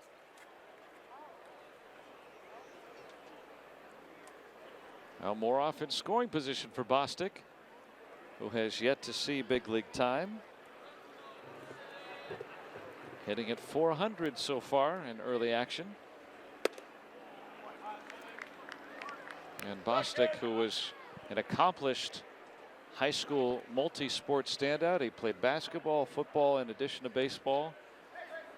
I said, he's been an infielder his career. He's played a little bit outfield, and that wide receiver experience he thinks was really helpful in tracking down balls out there. Couldn't track that one from Whistler as it whistles past him for strike 3. Yeah, it looked like one of those two-seam fastballs that started off the plate away. You see it out of the hand, you see it as a ball outside, and then you get the late tail.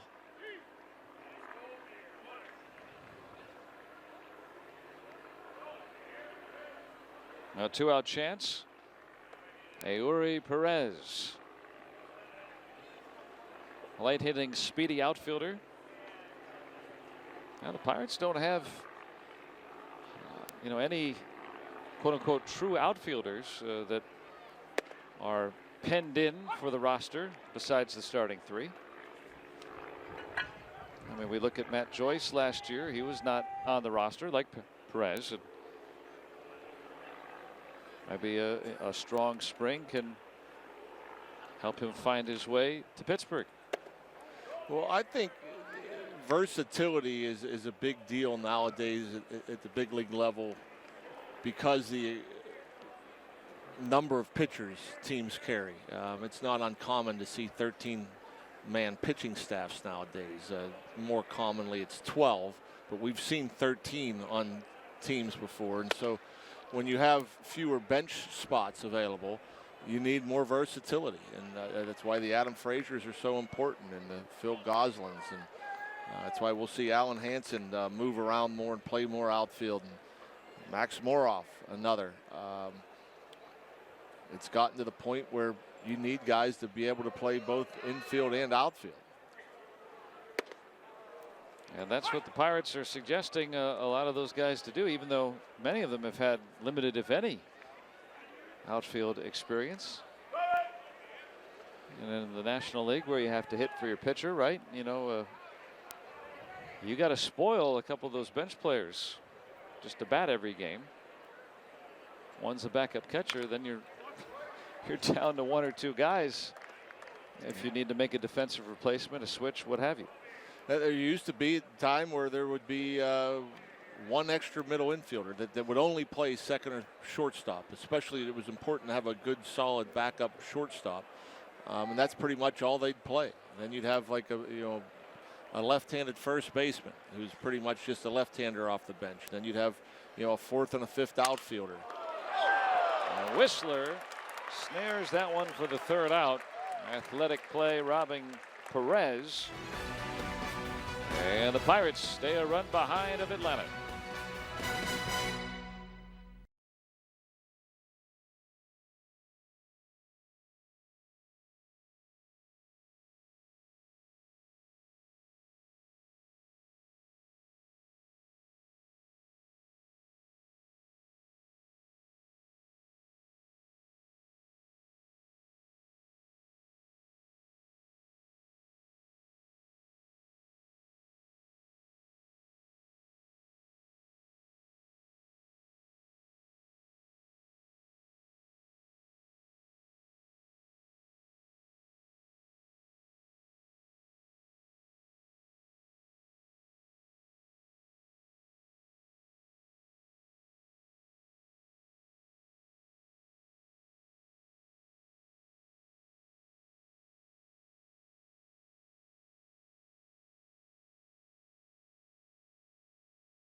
On our UPMC scoreboard, Atlanta with a 3-2 lead.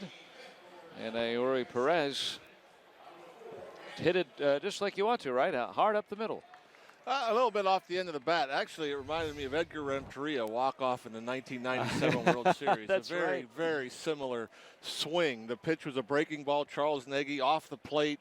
Renteria reaches out, hits it right off the end, and it goes right over Nagy's head. The World Series is over. Unfortunately for Perez, the pitcher able to make the play. Yeah, and unfortunately for Max Moroff, he couldn't play Craig Counsell. And that's that. Brandon Phillips with a base hit.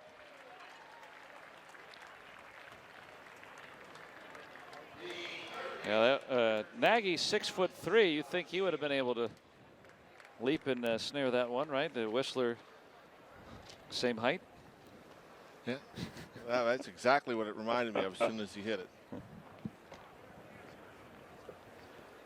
So Phillips 1 out of 2 today, and Adonis Garcia follows him as the cleanup man. Oof. A big cut. A big, long, late cut.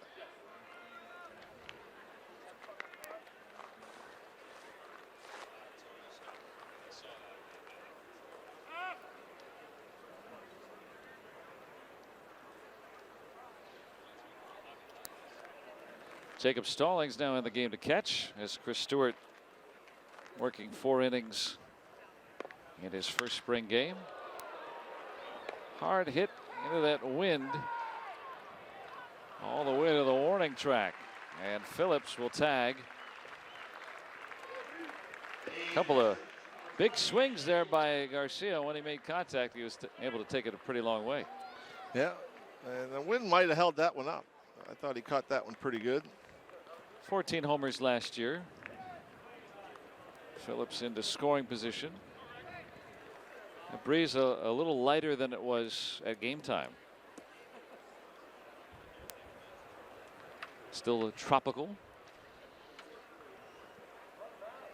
Anywhere with palm trees is tropical, right? Is that the rule? I would think so. Okay. There's a restaurant in, I think it's in Bridgeville, that they bring them in. And I don't know how tropical that could be, but feels it. You get fooled for a minute.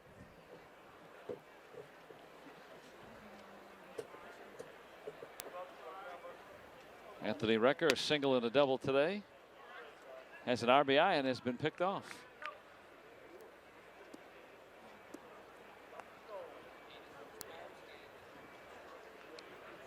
Former Met. And the Braves have a lot of new faces. They're going to have a new ballpark. They'll even have a new spring home in a couple of years.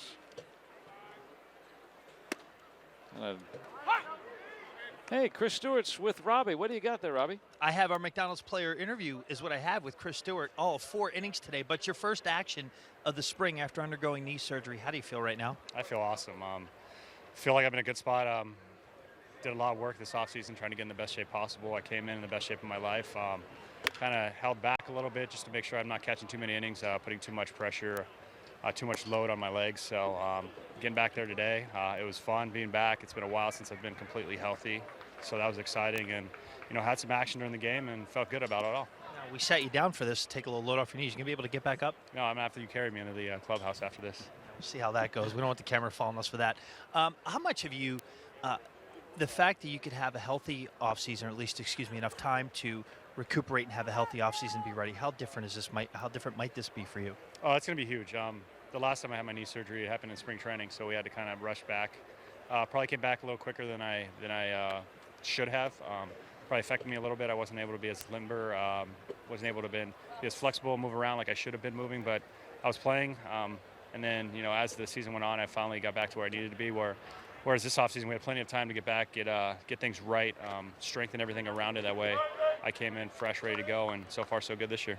We've talked about this, Chris, many, many times. You embrace your role as the backup catcher of this team. There's really, the roles are pretty delineated here. You're the backup guy. How much have you embraced that? How much has that helped you thrive in your career to help you stay consistently employed from city to city, regardless of where you've been? Well, first of all, I consider myself the starter who just needs a lot of days off in between starts. So, no, but yeah, it is what it is. You know, I'd love to be in there every day, but I take any role I have on the team. I'm going to be ready to go whenever my name's called. Last year, you know, Cervelli went down, and, you know, my name got called a little bit more than often. So it's just situations like that I'm always preparing myself for. You never know what's going to happen. But at the same token, as long as Cervelli's healthy and swinging bat, you know, I'm glad to watch him sit on the bench. How about when you look at this pitching staff? Trevor Williams, obviously, with a chance. Stephen Brault with a chance to be a member of this rotation. What do you make of the situation as it develops behind Garrett Cole, Jamison Tyone, and Ivan Nova? It's good. You know, competition's always good. It's going to bring out the best of guys. It's going to force them to work as hard as they can to try to earn a role. These guys are hungry. Obviously have the stuff. We saw them last year. They got a taste of it. What's expected of them, how to be successful in the big leagues. So it's going to be fun to see what they do during spring training. And, you know, hats off to the guy that wins the role. All right. You got anything else for us? I don't have anything else for you. Just glad to be back out there. Thanks, guys. You ready for me to carry you back? Ready? Let's go. I don't like my chances in this, Joe. I'd like to see this. Joe said he wants to see it. Can we keep I absolutely do, too. Can we keep this rolling? It's the last thing I need is to drop Chris Stewart. Yeah. You can't get hurt, Robbie, in spring training. We need everybody healthy. healthy. Will take a hit. We don't need that. They get out of the inning.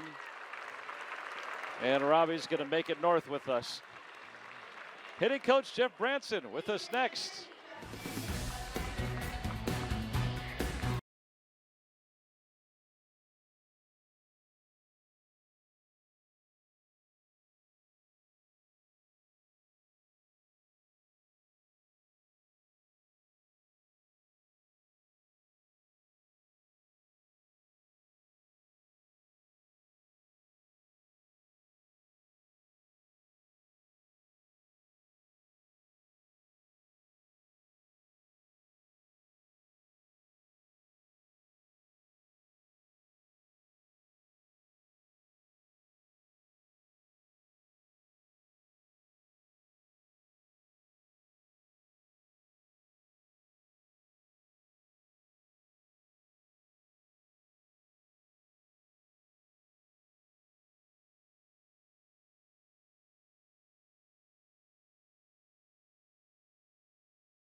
It's trailing the Braves 3-2 on the right. Jeff Branson with Jeff Livesey, the hitting coaches of the Pirates. We'll visit with one of the Jeffs, Jeff Branson, next half inning. I spoke earlier. Pirates at the bat here, so we've focused in on that. Matt Whistler back out for his second inning. And Stephen Brault will get his first spring at bat, which is probably his favorite activity. I'm sure. He was an accomplished hitter in college in Division II. And probably that love for hitting is what maybe dulled a little bit of his success last season. As Neil Huntington told us a little bit ago, how that hamstring tear that he had suffered trying to leg out a base hit, a pitcher. And it kind of lingered throughout the year enough where, talking with him this morning, Brault thought that, you know, it kind of hindered his control a little bit, and the walks were up last year. Normally, command is his friend, and kind of got away from him a little bit last year.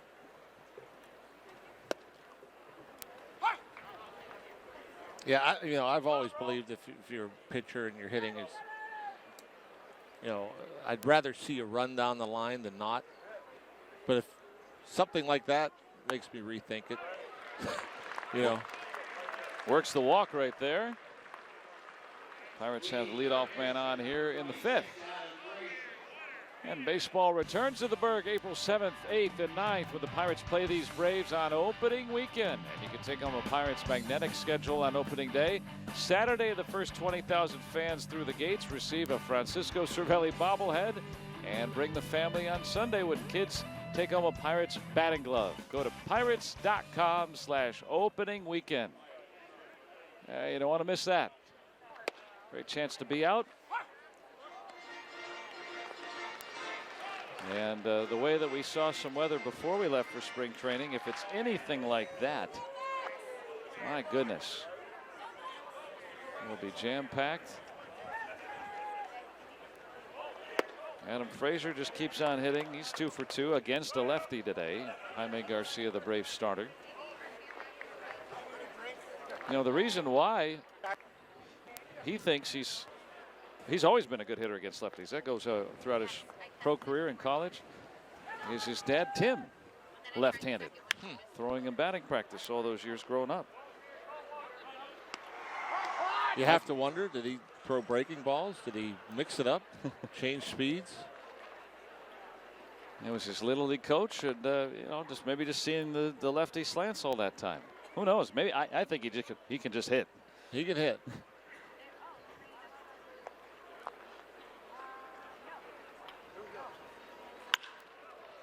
That time, though, right at Phillips. And that erases the leadoff walk. Well, Brault will get a little rest.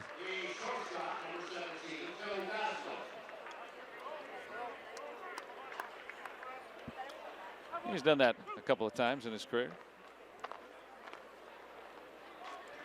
Not too many guys still playing baseball that started their pro careers in the 90s. No. He was in the minors then, but. Well, they have another guy in this on their roster that's been pitching a while, playing a while. They have an interesting starting staff. You got a knuckleballer, and you got a Bartolo Colon. Which, I mean, he's just going to throw a strike thrower? He's worth the price of admission. I don't care. If I lived in Atlanta, I'd watch every game. I'd want to go watch him pitch every game. Now, Tim Tebow is going to be the DH today, I think, for the Mets. At least he was supposed to. And then you got Bartolo Colon of the Braves. Who would you rather see play baseball?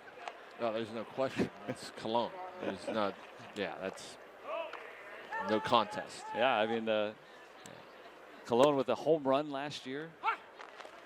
It's a, you know, he's got, I don't know what it is, but he's got the fountain of youth. Yeah, it's pretty impressive. He's the art of pitching. Mostly fastballs. I'm sure he throws the highest percentage of fastballs than anybody in baseball. Movement, location, deception. And so the Braves are basically a bunch of guys from their farm system. And, you know, Colon and Dickey both in their 40s. Colon will turn 44 during the season. Well, Dickey's 40. Dickey's a spry 42. Wow, I had no idea he was that old. How about that? Knuckleballers, you can take like 10 years off, right?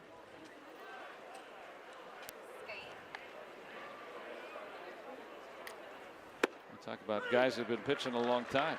Whistler just getting started in his career, gets his former teammate in Gosselin. And the Pirates trail by a run as we send it to the 6th.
2 as we begin the 6th inning here on a sunny, breezy day here in Bradenton.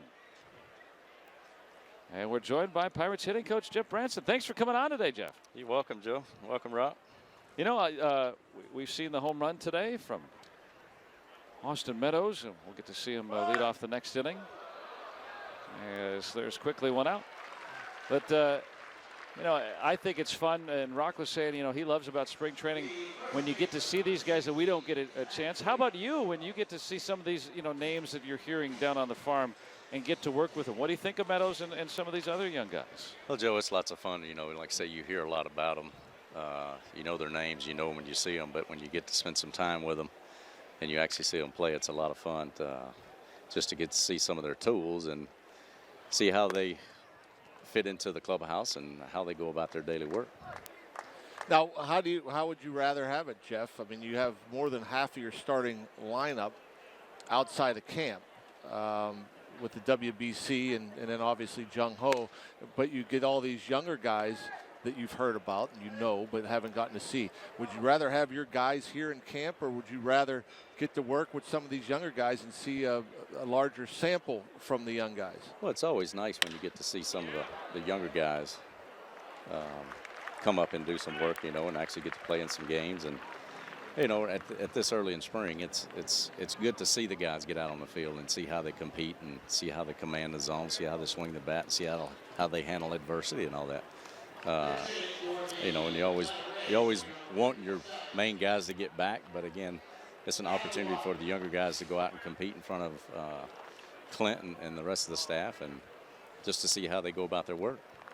Do you find that today, in this day and age, when you see younger players in this type of environment, more ready for it or less in awe of it than it used to be? I don't think they're in awe of it. I don't think that they really understand the pace of the game here at the big league level. You know, in reference to the minor league level, you know, it's a faster pace, a quick thinking game, quick adjustment. But again, they're getting in the groove of it. We were talking down in the cage today, myself, Jeff Livesey, Butch Weiniger, and Mike Lum, the adjustment from AA to AAA. Getting the all-speed pitches and hitting counts and advantage counts, not always getting that fastball that you expect in the hitting count. So they not only get a taste of that in AAA, they also get it here in spring training. So again, their understanding of thinking about driving the fastball the other way or the other gap to keep them on that off-speed stuff.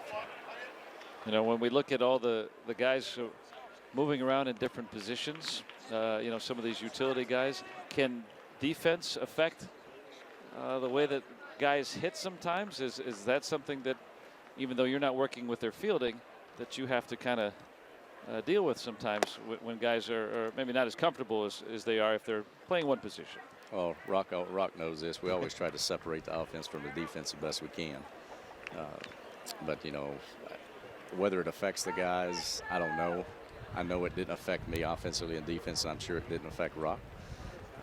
You know, you're able to separate that, but, you know, when the guys are, you know, they're in the cage, you're learning their routines, you're learning you ask them questions and ask them what's the one thing that gets them back on track when they get in a rut.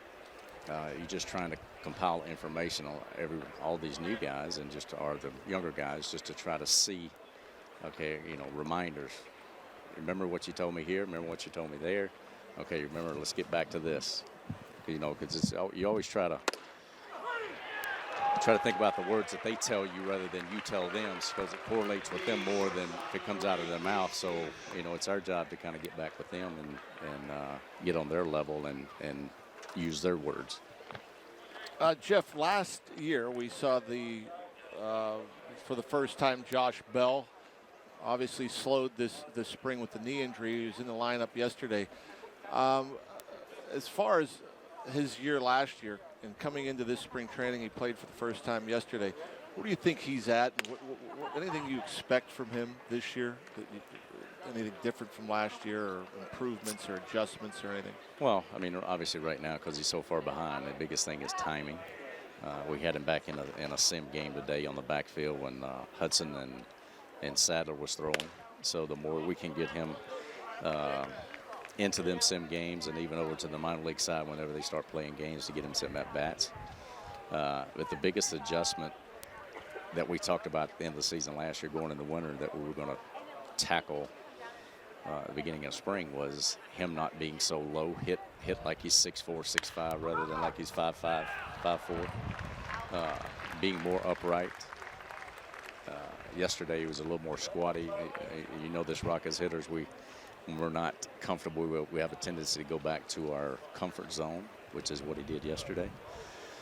So it's a constant reminder to get him up in his legs, but yet stay in his legs through a swing, not being so wide and so low and then have to come out of his leg to be able to get the swing off. You know, I don't know if I've ever seen a young hitter with that approach, that he was so sold on hitting the ball the other way. Is there a point in time where you feel he's going to have to pull the ball a little bit more? Without a doubt. You know, especially a latter part of the season last year, guys started pounding him in. You know, because again, it's hard to get to fastballs and velocity inside from such a crouched position with a big guy. So that was a part of the reason that we wanted him to be a little more upright. You know, not Statue of Liberty, but you know, more upright, but still in his legs to be able to drop his hands in his barrel to the inside fastball, but yet not changing his approach of thinking pull, but just reacting to pull. But again, selling out to out of the plate, but letting the bat head get out in front of his body so he can spray the ball around the field. What's easier to work with, young guys or the veterans? It all depends on how well they're hitting, Joe. They're in better moods, I'm sure, depending on what's going on with them. Jeff Branson, Pirates hitting coach, joining us. And a base hit for Jace Peterson. And Tuiasa Sopo is going to get to third here with 2 outs. Now, I've always wondered that because, you know, by the time they get to the major league level, you know, they've already had a lot of different voices. So do you tweak? Do you change? Does it depend on the guy or, you know, or what they're open to? I mean, I'm sure you have to deal with so many different personalities and different skill levels, too. Yeah, without a doubt. I mean, that's the reason we try to dig and get as much information as we can, especially with the new guys coming in. You make phone calls to, you know, people that's either been with them or around them to try to understand their, as you would say, DNA. But again, you know, talking to them and not trying to change things or making adjustments from the first day that you talk to them.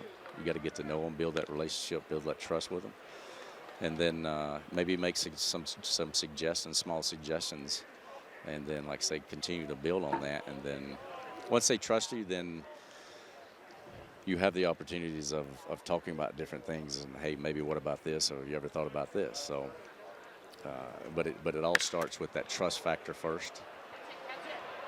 So if they don't trust you, then you don't want to, as Clint says, you don't want to be that oh no coach when you walk up.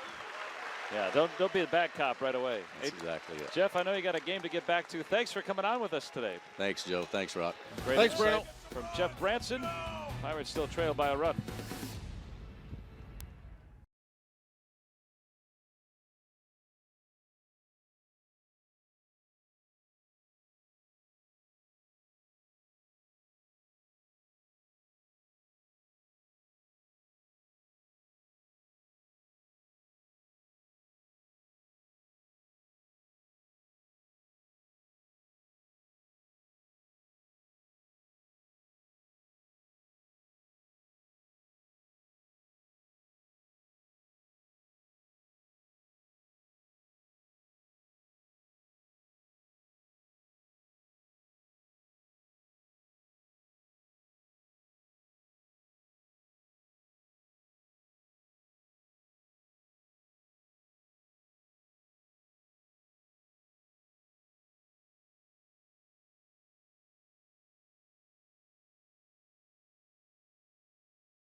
3, Pirates 2 as the bottom of the 6th coming up, as will Austin Meadows, who has provided the offense here today and yesterday with a great piece of hitting, driving in a pair in the Pirates' rout of the Yankees. And again today, going to the opposite field, this time over the wall for a 2-run home run, his first home run of the spring. He has been fun to watch and has he didn't grow up in Pittsburgh, but has had family in Pittsburgh and grew up coming to the area, McKeesport specifically, where his grandparents lived. He'd come to visit them all the time and still has cousins in the area, so not quite a hometown kid, but close. Grew up in Georgia. Again going to the opposite field, but not deep enough this time. So you love the approach, though. I mean, we talked about Josh Bell and how, you know, he'd look the ball deep and look to hit the ball the other way, and, you know, that highlight, the home run, the ball he hit down the line, just looked so easy and comfortable seeing the ball and going that way. That one got a little too deep, got in on him just a little bit, but that's a good approach to have for a young player.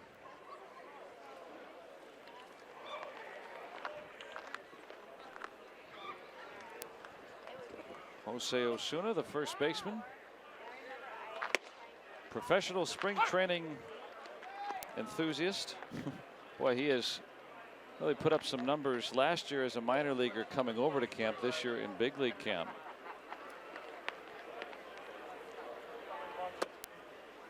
You know, in that short time frames that he's that we've seen him, has really shown that he can hit for power.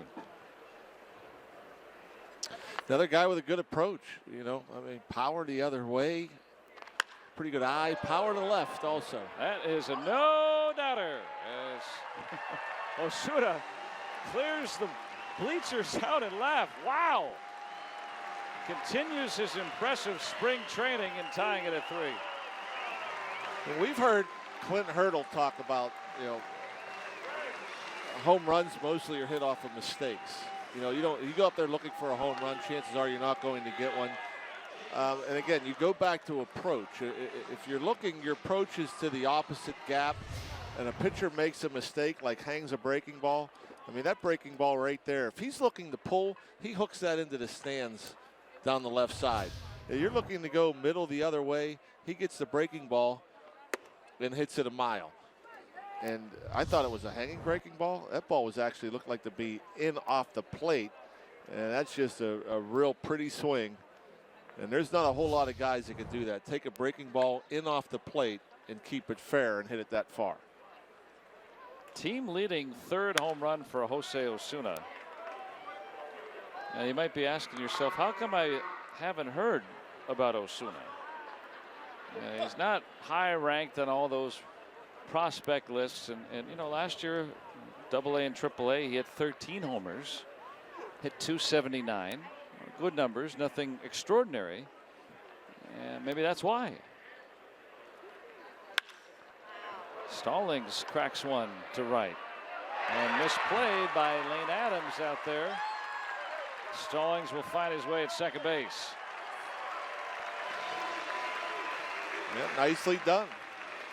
Stallings with the good approach, taking the fastball out over the plate, going the other way with it, hit it right on the button. And again, we talk about the wind and the effect it could have. The wind's blowing in from right, and so the anticipation was that the ball was going to carry out there. And Adams takes a bad route, comes up short.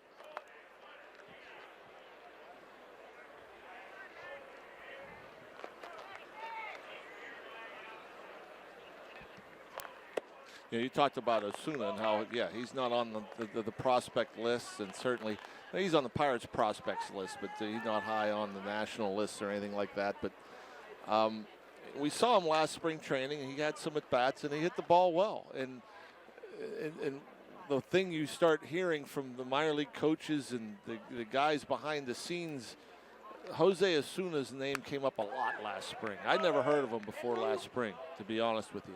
But there was a lot of talk behind the scenes, off the air, about this guy and how well he hits. And he's doing it against Whistler here, who made 26 starts in the major leagues last year. This is not some guy that they brought up from A-ball.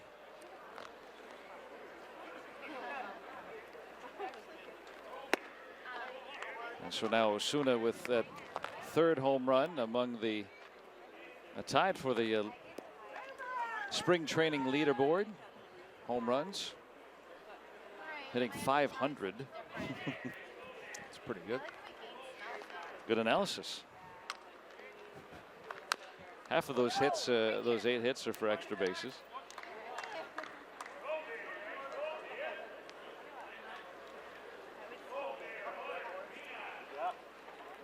And the Pirates, who led early on the Austin Meadows home run, trying to get the lead back here with Stallings at second after his double and 1 out.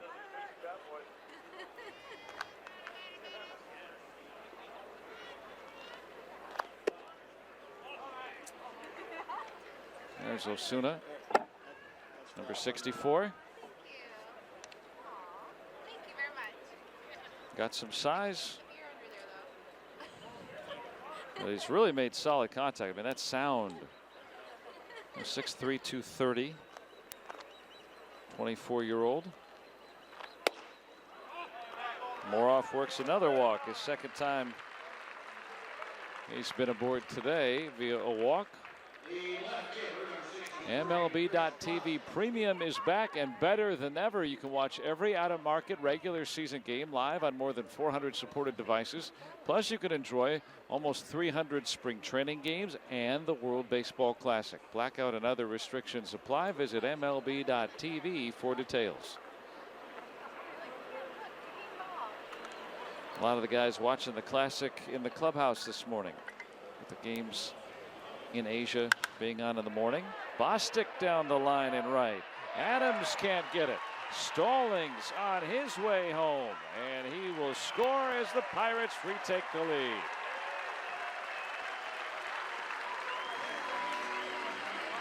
Chris Bostic's third run batted in of the Grapefruit League. Yeah, going the other way. Gets a pitch out over the plate. Aggressive with it, doesn't barrel it up. Able to bloop it down the line.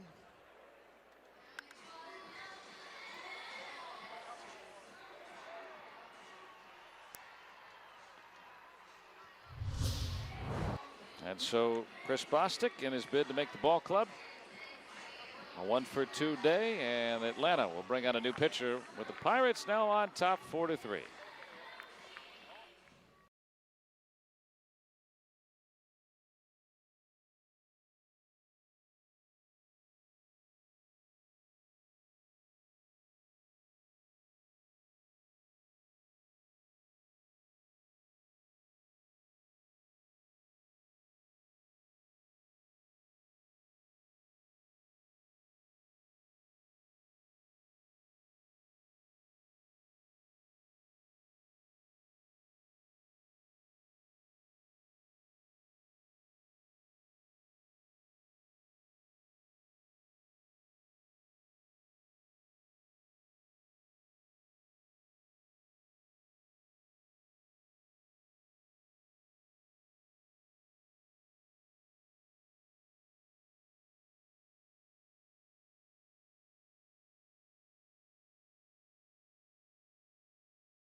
Presented by Icy Light returns this summer to Root Sports, and you can be a part of the action by coming to the Smiling Moose on Carson Street Thursday, March 16th for our latest music video shoot with Eternal Boy. Doors open at 7, so come on out and be part of Friday Night Rocks. Here it's a Tuesday afternoon is awesome, not as catchy. 4-3 Pirates here with a couple runs across in the 6th. Adam Kolarek on to pick up for Whistler. 47 appearances, ERA of 3.13. A little more than a strikeout per inning. Season spent between Montgomery and Durham. He was a biscuit in a bowl. Biscuit in a bowl. Where else would you want to have your biscuit? I guess on a plate, maybe. There's the squeeze. And well done by Perez. That's great. Clint Hurdle not afraid to put on the squeeze play. You don't see it very often in a spring training game. So certainly caught the Braves by surprise. And perfect execution. Got a lefty up there so you could break without him seeing you. And Perez, a good job of picking up the sign and putting down a perfect bunt. More off in, no time at bat, and a run batted in for Perez. Elias Diaz will pinch hit for Stephen Brault.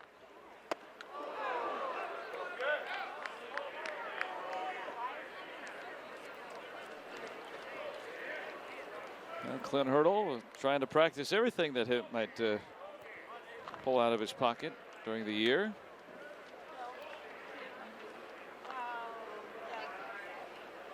Brault today went 3 innings, 3 scoreless innings. In line for the victory at the moment. Chris Bostic bringing home the go-ahead run with his single.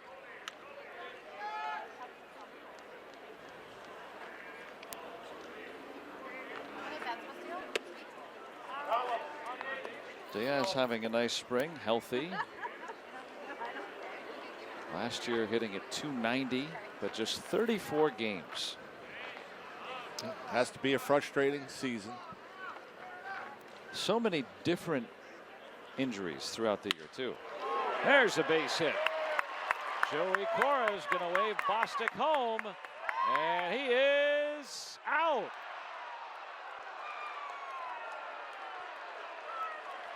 Well, Bostic tried to evade the tag of Anthony Recker, but that will end the inning.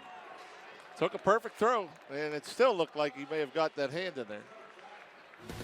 The Pirates, though, retake the lead. They're up 5-3.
And here in the 7th inning, 5-3.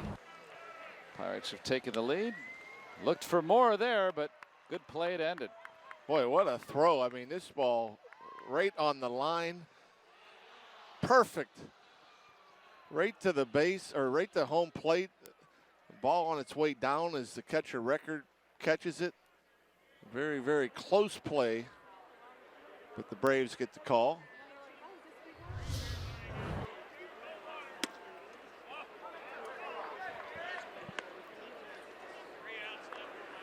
Jared Hughes, 67 appearances a year ago, a 3.03 ERA.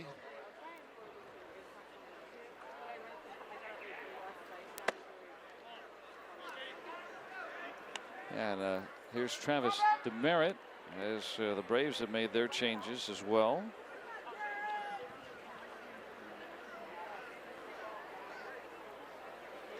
Both teams have made their wholesale changes now.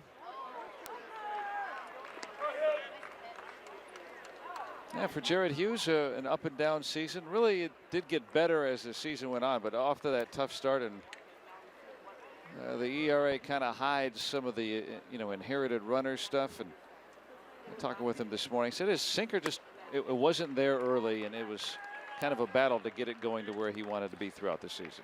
Yeah, and I think it has to be at times tough. He has so much movement on the sinker that I'm guessing at times it's hard to control and keep in the strike zone.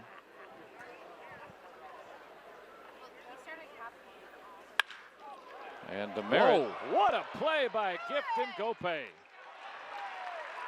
That is a major league play. Wow. Yeah, that's an impossible play. I don't think people realize how difficult a play that was. A slick fielding shortstop mostly, playing some third base. The ball gets on him a little quicker than he's used to. A tough little in-between hop. I didn't think he had a chance. Or if you're looking at just the guys, that are competing for that, utility spot, if you're looking at just defense, and Gope's got to be the top guy. Oh, I wouldn't doubt that at all. He's playing a deep third, but man, that ball got there in a hurry. Caught it a little bit behind him and made it look easy.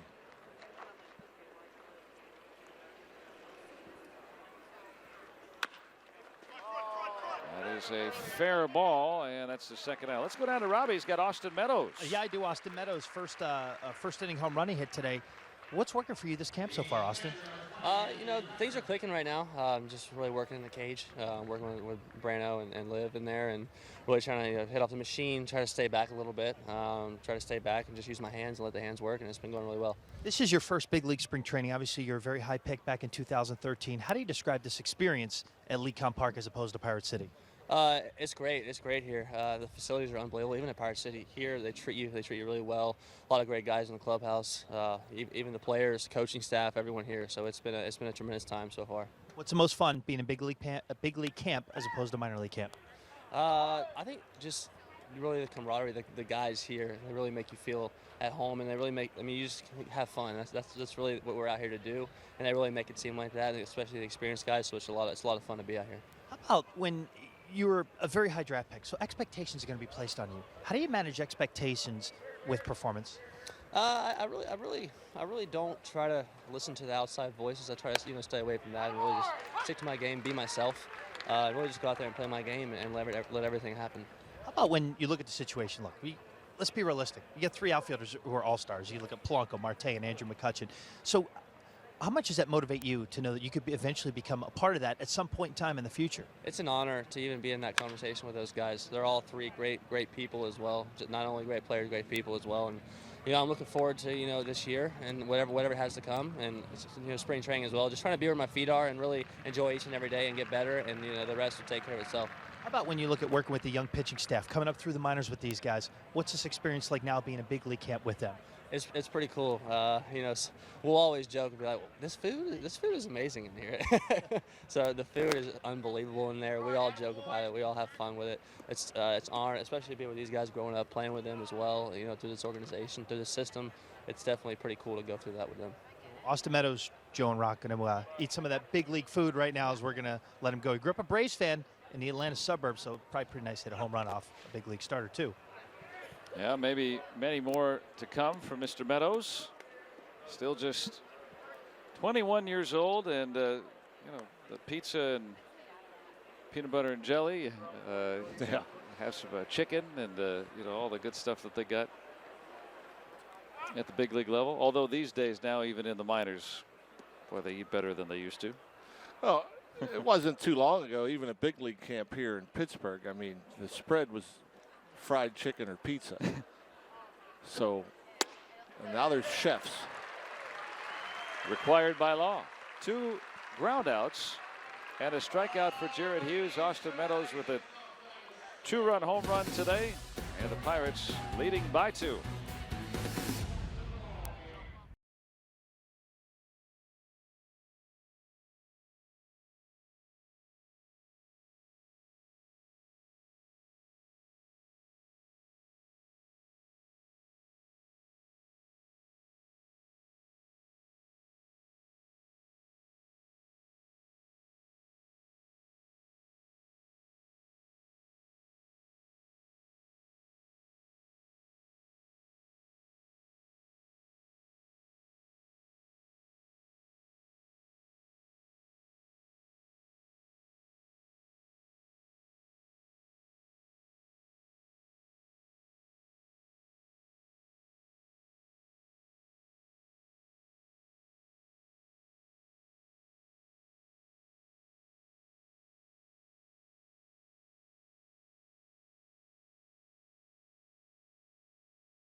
Is brought to you by Allegheny Health Network, the largest health system rated #1 in the region for all the things that matter most.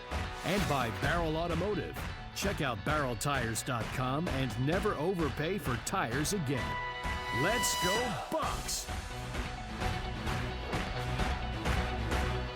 The Pirates have a 5-3 lead. Long balls today from Austin Meadows and Jose Osuna. And some pretty good pitching. Stephen Brawl, 3 scoreless. Nice inning there from Jared Hughes. 2 groundouts and a strikeout. Jim Johnson, the Atlanta closer. 4th Braves pitcher of the afternoon. 65 appearances, 20 of 23 in saves per opportunity, 3.06 ERA, 68 strikeouts.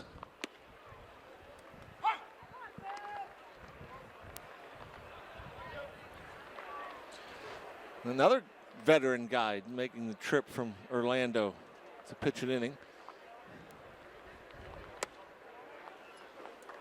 Now you mentioned Brandon Phillips earlier, also on the trip. I think it's more unusual to have your closer drive 2 hours for an inning. I think because I knew there was something behind it. Yesterday the team was off, and the day before that they were on the road. So if you need some work, there's just no home game to fit it in. Minor league camp, sim game. What in the wide world of sports could they do? I'm pretty sure we had a couple pitchers pitching a sim game over in minor league camp today. Daniel Hudson, I believe, was mentioned, right? I think it was Bastardo as well. No, Bastardo's getting ready to pitch here. Oh, I beg your pardon. He's getting warmed up now. I want to say maybe Tony Watson. I don't know for sure, but I know it happens. Yeah, pitcher's got to keep kind of on a regular schedule. Sure.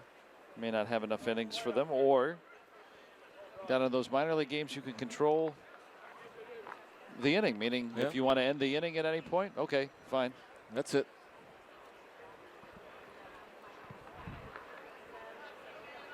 You want to pitch from a hot air balloon? I'm sure that's legal. I mean, just about anything's in play down there. Gifton Gope, after that very nice play in the field, draws a leadoff walk.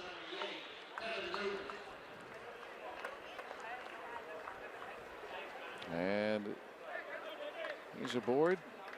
As the Pirates have had the leadoff man on 1, 2, 3, 4, 5 times now here in the first 7 innings.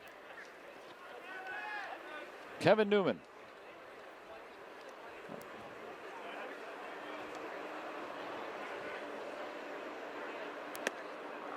Another guy in the pipeline, and that's a play Newman made. A little flare into shallow left field with the wind. Makes it look easy. Well, very good with the glove and with the bat. And a quick rise through the minor leagues. Expect he'd be at AAA, if not to start the season, then soon. Practice bat, Ruiz.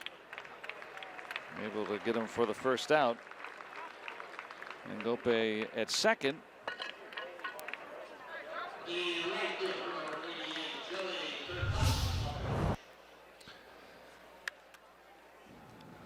Good break, and then he knows that left fielder's moving in, and as a shortstop, your job is to continue to go and get the ball until you hear something. You don't hear it, you keep going. There's one of the former Braves, Joey Turdoslavich. Talking with him this morning about playing his old club. He goes, yeah, but I don't know any of the guys. He was with the club just a couple years ago, but so many of the players have been turned over. A lot of letters in that name. A little higher arc in the last name. Always remember Dave Concepcion, the old Reds shortstop. His C in the end would go from pocket to pocket.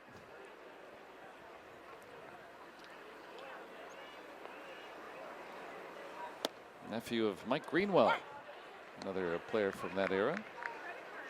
80s, a little bit later, I suppose.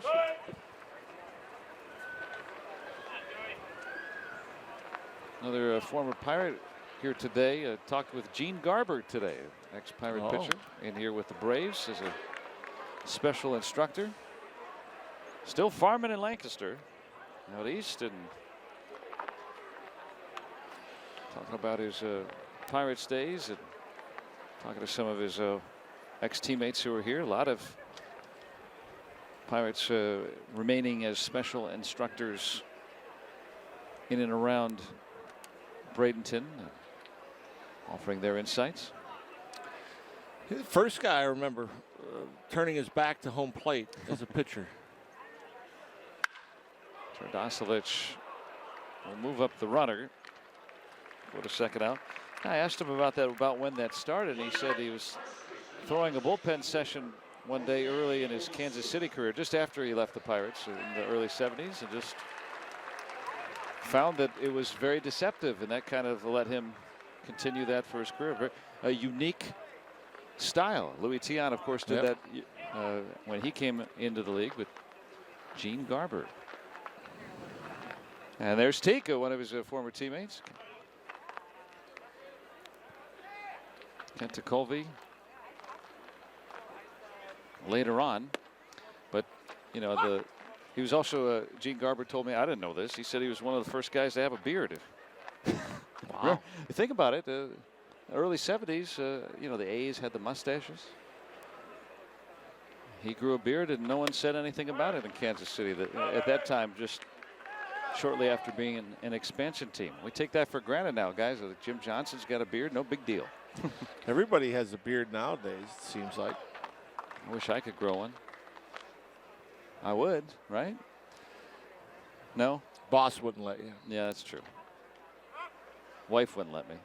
I guess they're one and the same. Yeah.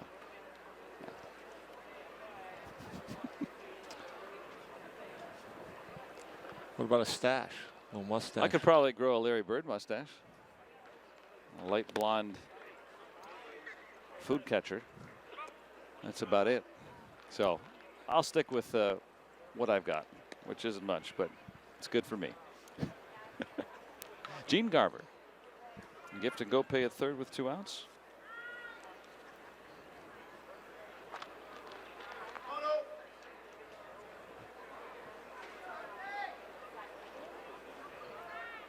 Jose Osuna with a long home run his last time. Everything he hits is hard, and he's going to get the Pirates another run. Yeah, he hit the curveball out. They got a curveball there, hit it right on the button, but right at the shortstop. Johan Camargo, the shortstop. And this is a lesson for young infielders. If you knock a ball down and it's on the ground in front of you, pick it up with the bare hand. Don't pick it up with the glove. Now, if he comes and grabs that with his bare hand, there's a good chance he still has time to throw Osuna out. But then when you have to go from glove to hand and you don't handle it correctly. Now, Osuna does not run well. He would have had time. But, of course, a lot of these guys at this stage of the game don't know each other's capabilities. But you're right. That's a no-brainer. You pick the ball up with your hand. Always pick it up with the bare hand. So Osuna aboard on the error. No run batted in. Jacob Stallings found his way aboard with a double. Ended up scoring a run his only time. It's up 6-3. Having a really nice start to spring training. You know, records don't mean anything. The individual numbers mean little. But you'd sure rather win than lose, even if it is an exhibition. Makes you feel a little better, doesn't it? Well, fans care about it. I'm sure folks don't remember what the Pirates' record was a year ago in spring training. No idea. They won 8 games the entire spring. Is that right? That's right. They're already there this year.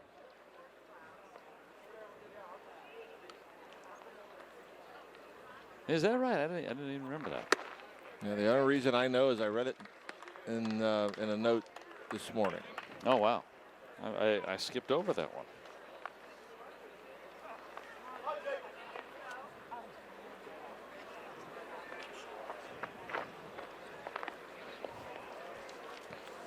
Now, Rock, you've always got everything covered. Well, you're down there interviewing all those players. I'm up here doing the other stuff. The big things. Well, in this inning, no hits off Jim Johnson. 2 walks and an error. A run across, 2 on for Eric Weiss.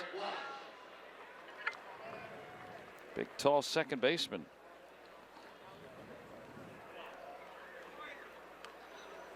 Another one of the guys that have come up through the Pirates system here in camp as a non-roster invitee.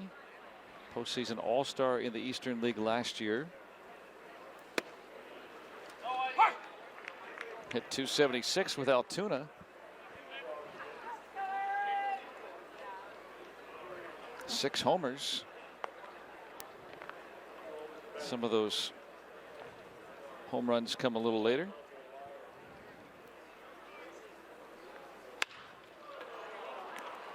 I'll get the easy force.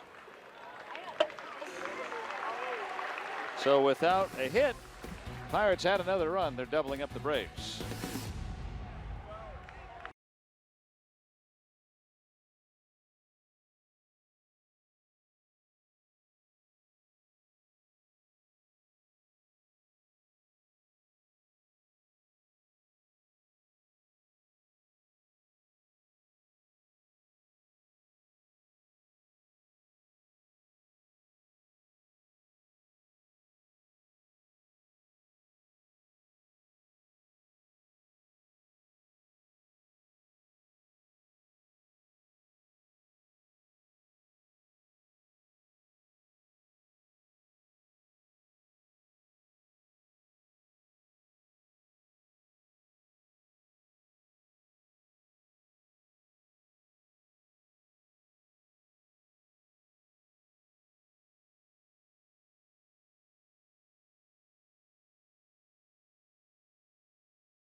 And as we hit the 8th inning, we got to look at Kevin Newman's first at bat in the last half inning. He's in his first big league spring training, just like Austin Meadows. And he also has a mentor, veteran shortstop Jordy Mercer. And earlier, I asked the veteran shortstop why he's mentoring the new guy in town. It's my job to do it, and I'd feel bad if I didn't. And I know how much Barmy made my transition easier, and to be able to adjust to. It's a big step from minor leagues to big leagues. It is, and he made my transition so much easier, and all I want to do is make his transition easier. And we've heard Mercer talk about it before.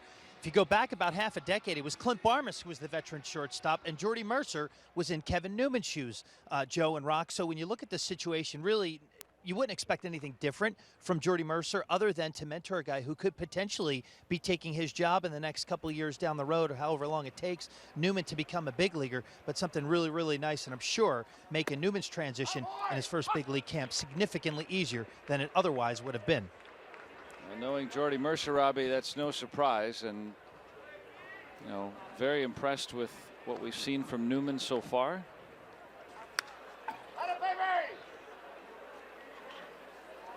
I've really enjoyed him in the field and at the plate. As Bastardo now the 5th pitcher today. 3-0, 4.52 the ERA. Much improved after coming back to the Pirates from the Mets.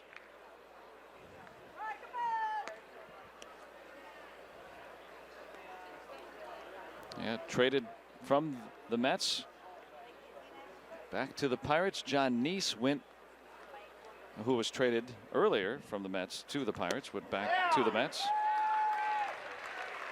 And Acuna is 0 for 2 today. Very quickly, 1 out. Good breaking ball. Got ahead with the fastball. There you see the breaking ball, the late break. The inner half of the plate. Around the knees.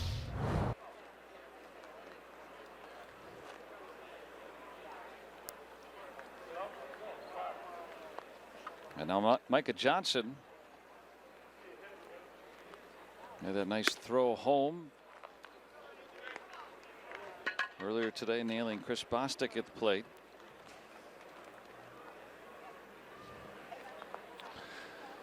I gotta look it up. I thought he was a right-handed thrower. That's newsworthy, at least as far as I'm concerned. He is a right-handed thrower. Oh, I got it backwards. Never mind. Oh, the Ricky Hendersons of the world? Yeah, the Brian Jordans. I'm all turned around. What you're referring to is a right-handed batter who throws left. Yeah, we don't see that very often. Because there's an advantage, in theory, to bat left-handed because you're closer to first base. Johnson is there now after that base hit, his 2nd today.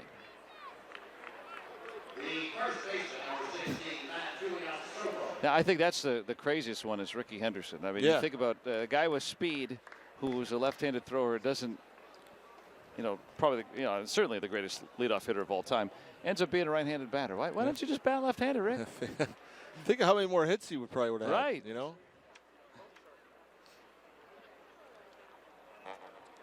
Matt Tuiasosopo, 1 out of 3 today.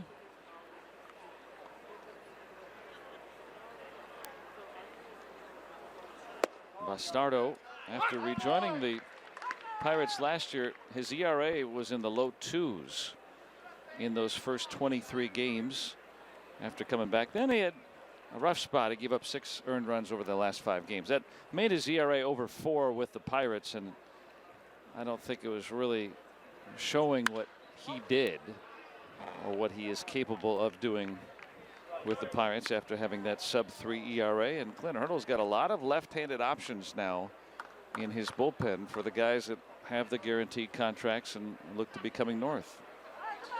And I think he's comfortable, though, with all 3 lefties, the 3 locks in the bullpen to get righties in, lefties out. You don't mean Jeff Locke, who is now with the Marlins. You mean all the guys cinched up? Tony Watson and Bastardo and come on. blank it out too. Why can't we know our lefties here? Well, Wade LeBlanc is trying to make the roster. But Felipe Rivero, our 100-mile-an-hour guy. You know, the guy that struck out 3 guys on 10 pitches yesterday. Forgot about him. Yes. I mean, those guys can all, you know, Bastardo, Rivero, Watson, they're going to face righties and lefties, and, you know, they've done it their entire career. You know, everyone's shouting at their TV. Rivero. Rivero.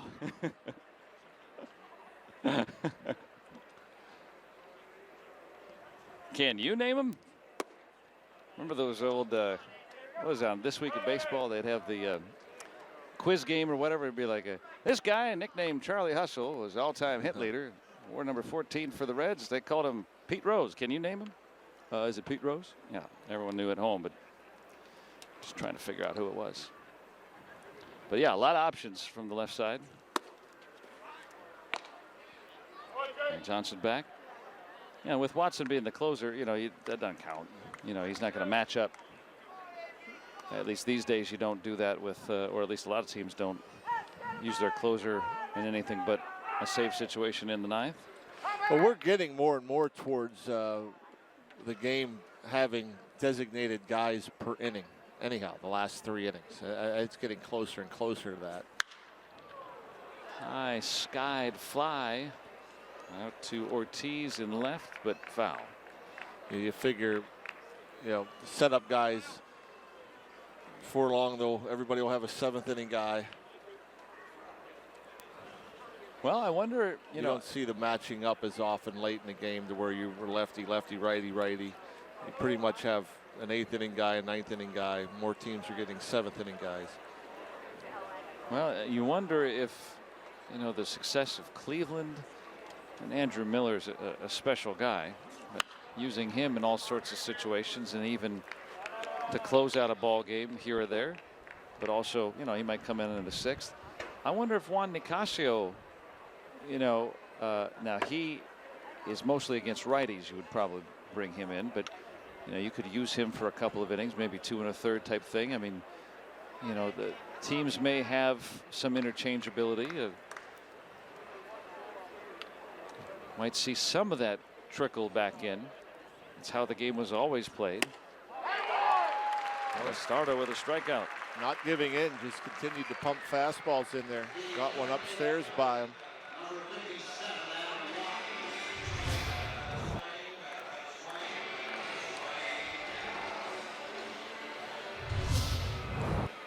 He's never been one to shy away from that fastball. I mean, and it's not lighting up the radar gun.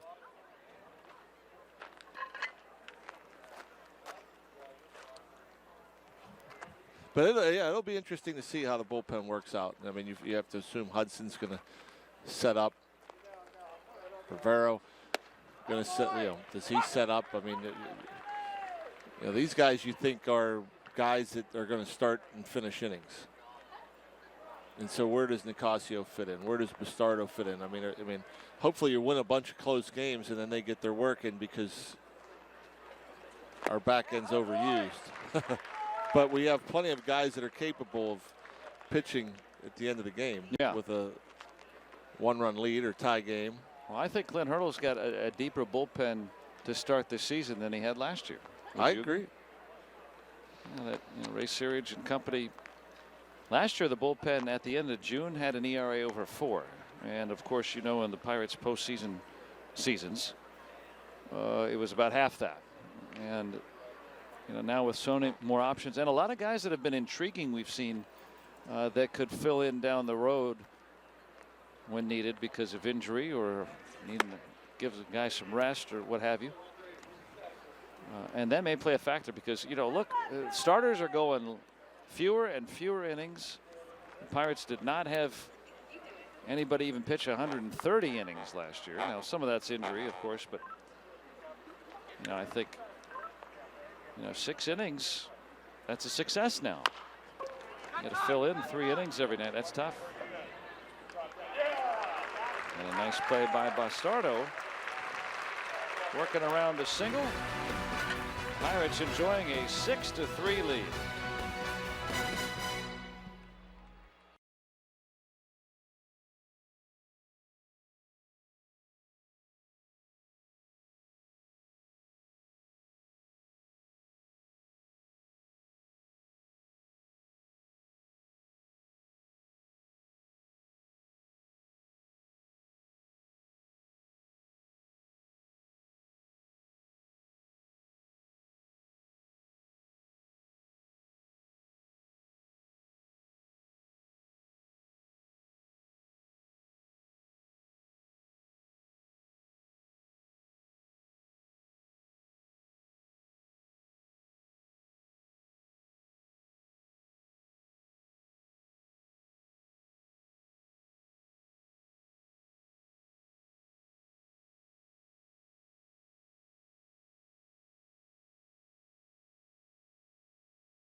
Sports is brought to you by the McDonald's mobile app.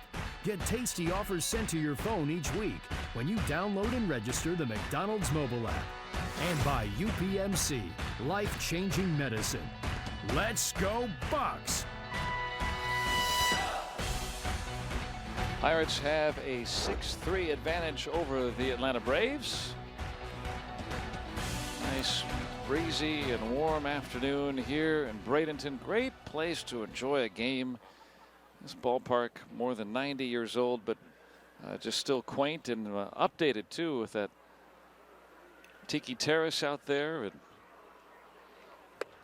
just if you get a seat between the bases or down the lines, you're right close to the action.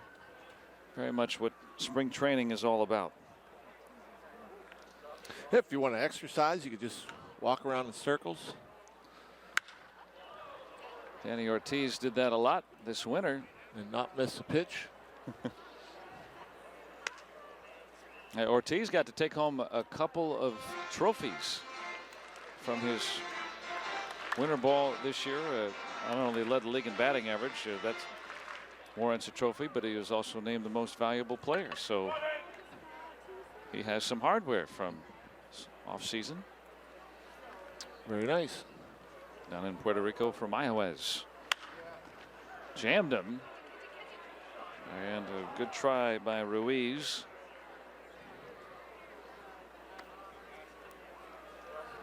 Danny Ortiz, a 27-year-old outfielder who has hit 17 home runs in each of the last 2 seasons in AAA. Last year in Indy, the year prior in the Twin system, but you know, could be interesting. Re-signed a minor league deal, and you know, again, seeing that Pirates don't really have a 4th outfielder, although you were saying earlier, which makes a lot of sense, you know, they're going to try a lot of infielders out in the outfield so they can play multiple positions.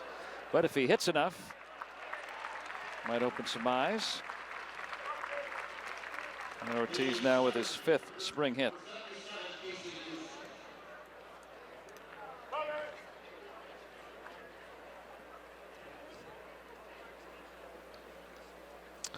Yeah, Pirates. At least a base runner in every inning. Is that right? Well, yeah. In a couple of innings, Atlanta got a double play ball to erase a leadoff walk. But, yeah, it's been an offensive spring so far. 13 runs yesterday. 3 off the bat of Casey Houston. Ripped the bases clearing double. Minor league player in the big league camp. Did you ever get that opportunity before you were added to the spring training roster? I think once. Just come on over, having at bat? Yeah, I came up out of A-ball. Or play third for an inning or something like that? Yeah, I don't remember what happened. But I know I got to sit in the dugout.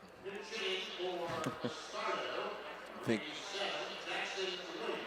that would have been 1990.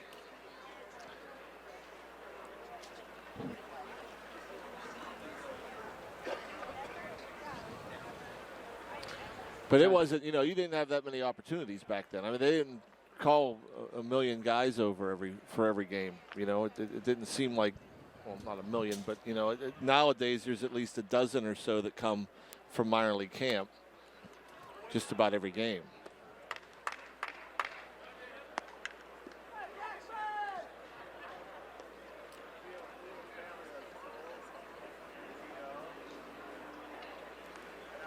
Hey, I want to say hello to a lot of the guys in the broadcast crew for World Wrestling Entertainment to tune into the telecast today. Jackson Williams with a base hit. Mutual fans. Everybody that you know, our own Tyler Graham really loves the wrestling. Yeah.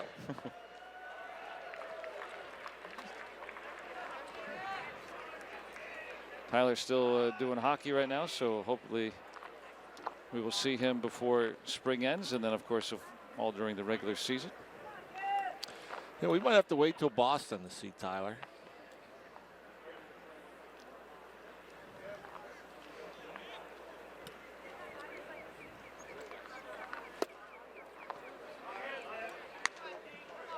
He's married now.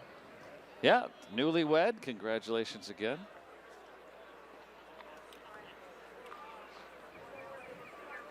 Married to Allie in November and now part of the club. Gifting Gope with an extraordinary play at third earlier today. Drew a walk and scored a run his only trip.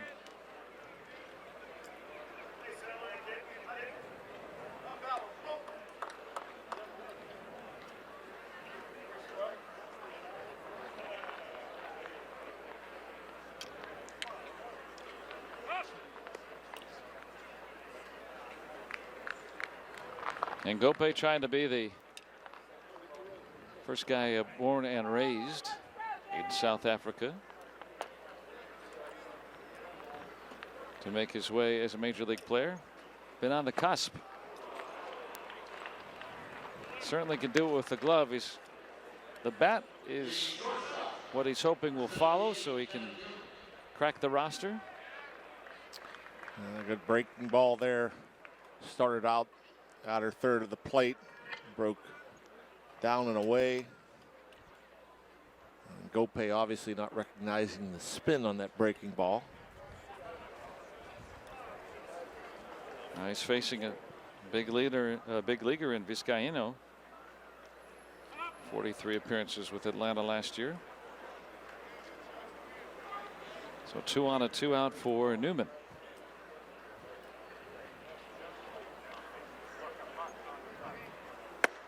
Started his season here at this ballpark last year, but made his way up to Altoona. Able to hit .320 between the two clubs and more walks than strikeouts. Says he hates striking out.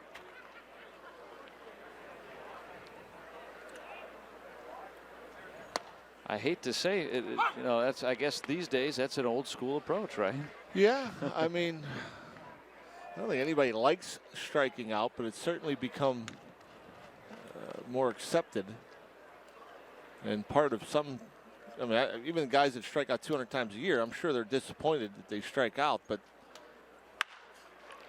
And he finds a hole on the right side. And Ortiz is going to come home, and he is called out. How about that? Well, the Braves have thrown out 2 Pirates at home plate today. And we'll go to the 9th. Pirates still have the lead 6-3.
And Pirates spring training baseball presented by McDonald's continues Friday as the Bucks host the Rays here at Lecom Park. Join us here on Root Sports starting at 1 o'clock. More spring training baseball. And the Pirates trying to improve to 9-3. They've got a 6-3 lead here entering the ninth. And one of the more intriguing names at camp. He's got that stipulation on him, you know, the Rule 5 pick, meaning you have to keep him on the roster for the whole year. Otherwise, you turn him back to the Yankees. It's Tyler Webb. Yeah, big 6'6" left-handed pitcher. 72 2/3 innings, 82 strikeouts, just 23 walks.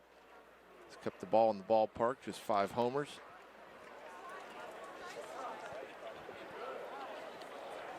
Now the Pirates will have the entire spring training to evaluate him and then decide whether they want to keep him. Ray Searage and company keeping a close look on the young lefty.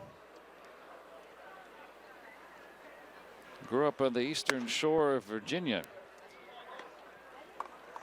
And talking with him the other day, you know, you think about, well, if he's going to be in the major leagues, will he be wide-eyed? Will he be overwhelmed at pitching in a big league ballpark at first? Well, he's never played in one. In fact, he's never been to any major league sporting event as a fan or has not played in one. Tyler Webb, growing up about 3.5 hours from Baltimore, and this is before the Nationals came to town. He has been to Nationals Park twice, once on a tour when his South Carolina Gamecocks were brought to D.C. to meet the president. So he is, this is when Barack Obama was the president. He has shook the hand of a sitting president, but he's never been to an NBA game or an NFL game or an NHL game or a Major League Baseball game. He's never played in a big league facility. He just went there one time on a tour when he was going to meet the president. So he might be the only guy that could say that. Maybe outside of our legislature. And even them, they probably go to a national game here and there too.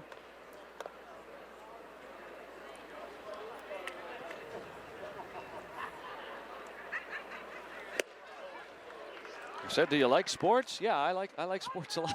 Yeah, I mean, it's never went. Quite a ways away. Yeah. I mean, if you're not near a venue, that would make for a long commute. I mean, for you growing up, I mean, what a 10-minute car ride to Three Rivers, right? 51C Carrick. Yeah. Dropped you off right across the river. Walked the bridge. Did that dozens and dozens of times.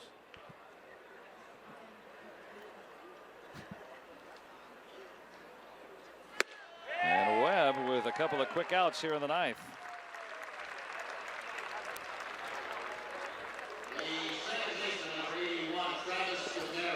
Yeah, you're seeing the velocity. I mean, it looks much harder.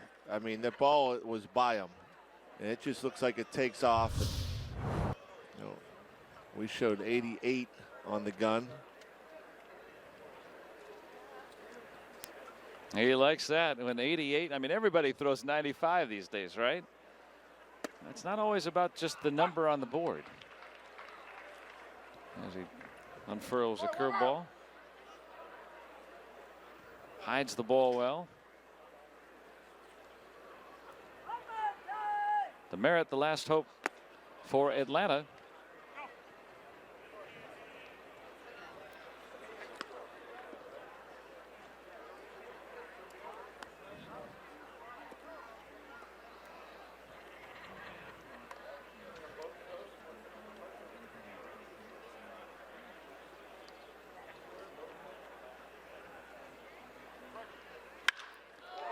Hit well out to center. Long run for Houston, and we have a problem. Extra bases for DeMerit here with 2 outs in the ninth. Yeah, I was talking earlier how, you know, it's very rare, if ever, do you see no wind in spring training in Florida in March. Well, that ball was hit and there was no wind. Every ball that's been hit out the center has been knocked down by that wind. And now the flag's just kind of hanging out there. But still, that ball was crushed, hit hard.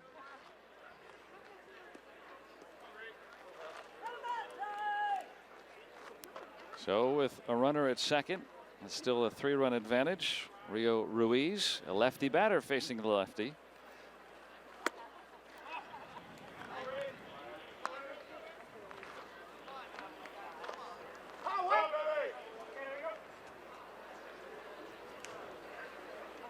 Pirates trying to improve to 9-3. They're going to host the Dominican Republic tomorrow, as they will get to face both Starling Marte and Gregory Polanco. They're training over at Pirate City right now, the World Baseball Classic team. I don't think those guys are going to want to try to strike out their teammates, and those guys want to hit a home run against guys that they're going to share a clubhouse with again later on this month. That'll be fun and intriguing. Sure. An exhibition of an exhibition game.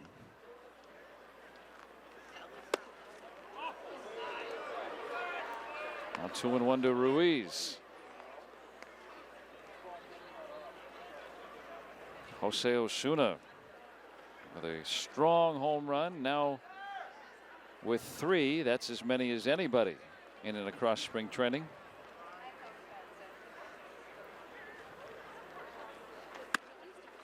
Three and 1 on Ruiz. Now it was clipping right along for Tyler Webb. Merritt blasted the double.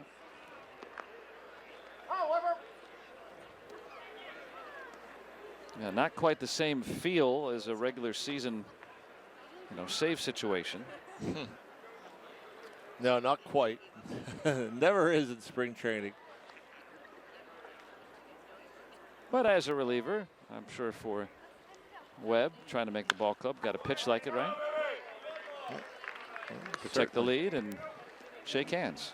For a player, whether it be a pitcher or not, if you're got a chance to make the team, every pitch is important. Every at bat's important. A strike away from victory. 3-2 from Webb. And Ruiz stays alive.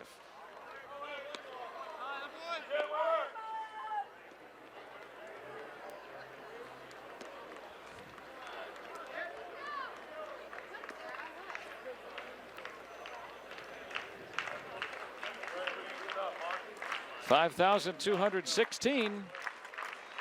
Trying to urge Webb on for the final out. Another 3-2.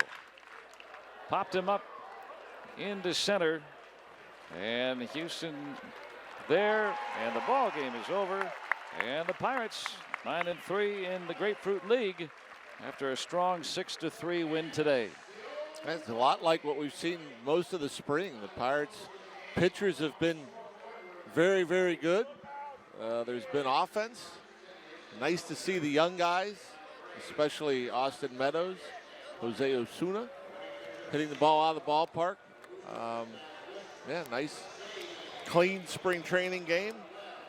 Again, the young guys getting the opportunities to come out here and face big league pitching, get their work in, go home happy. And they will after a 6-3 victory today. Don't forget to join us again on Friday. We'll have the Pirates and the Rays for you then at 1 o'clock. And thanks to everybody for being a part of the broadcast here today. And for my partner, John Wayne, Joe Block signing off from Bradenton as the Pirates victors today, 6-3.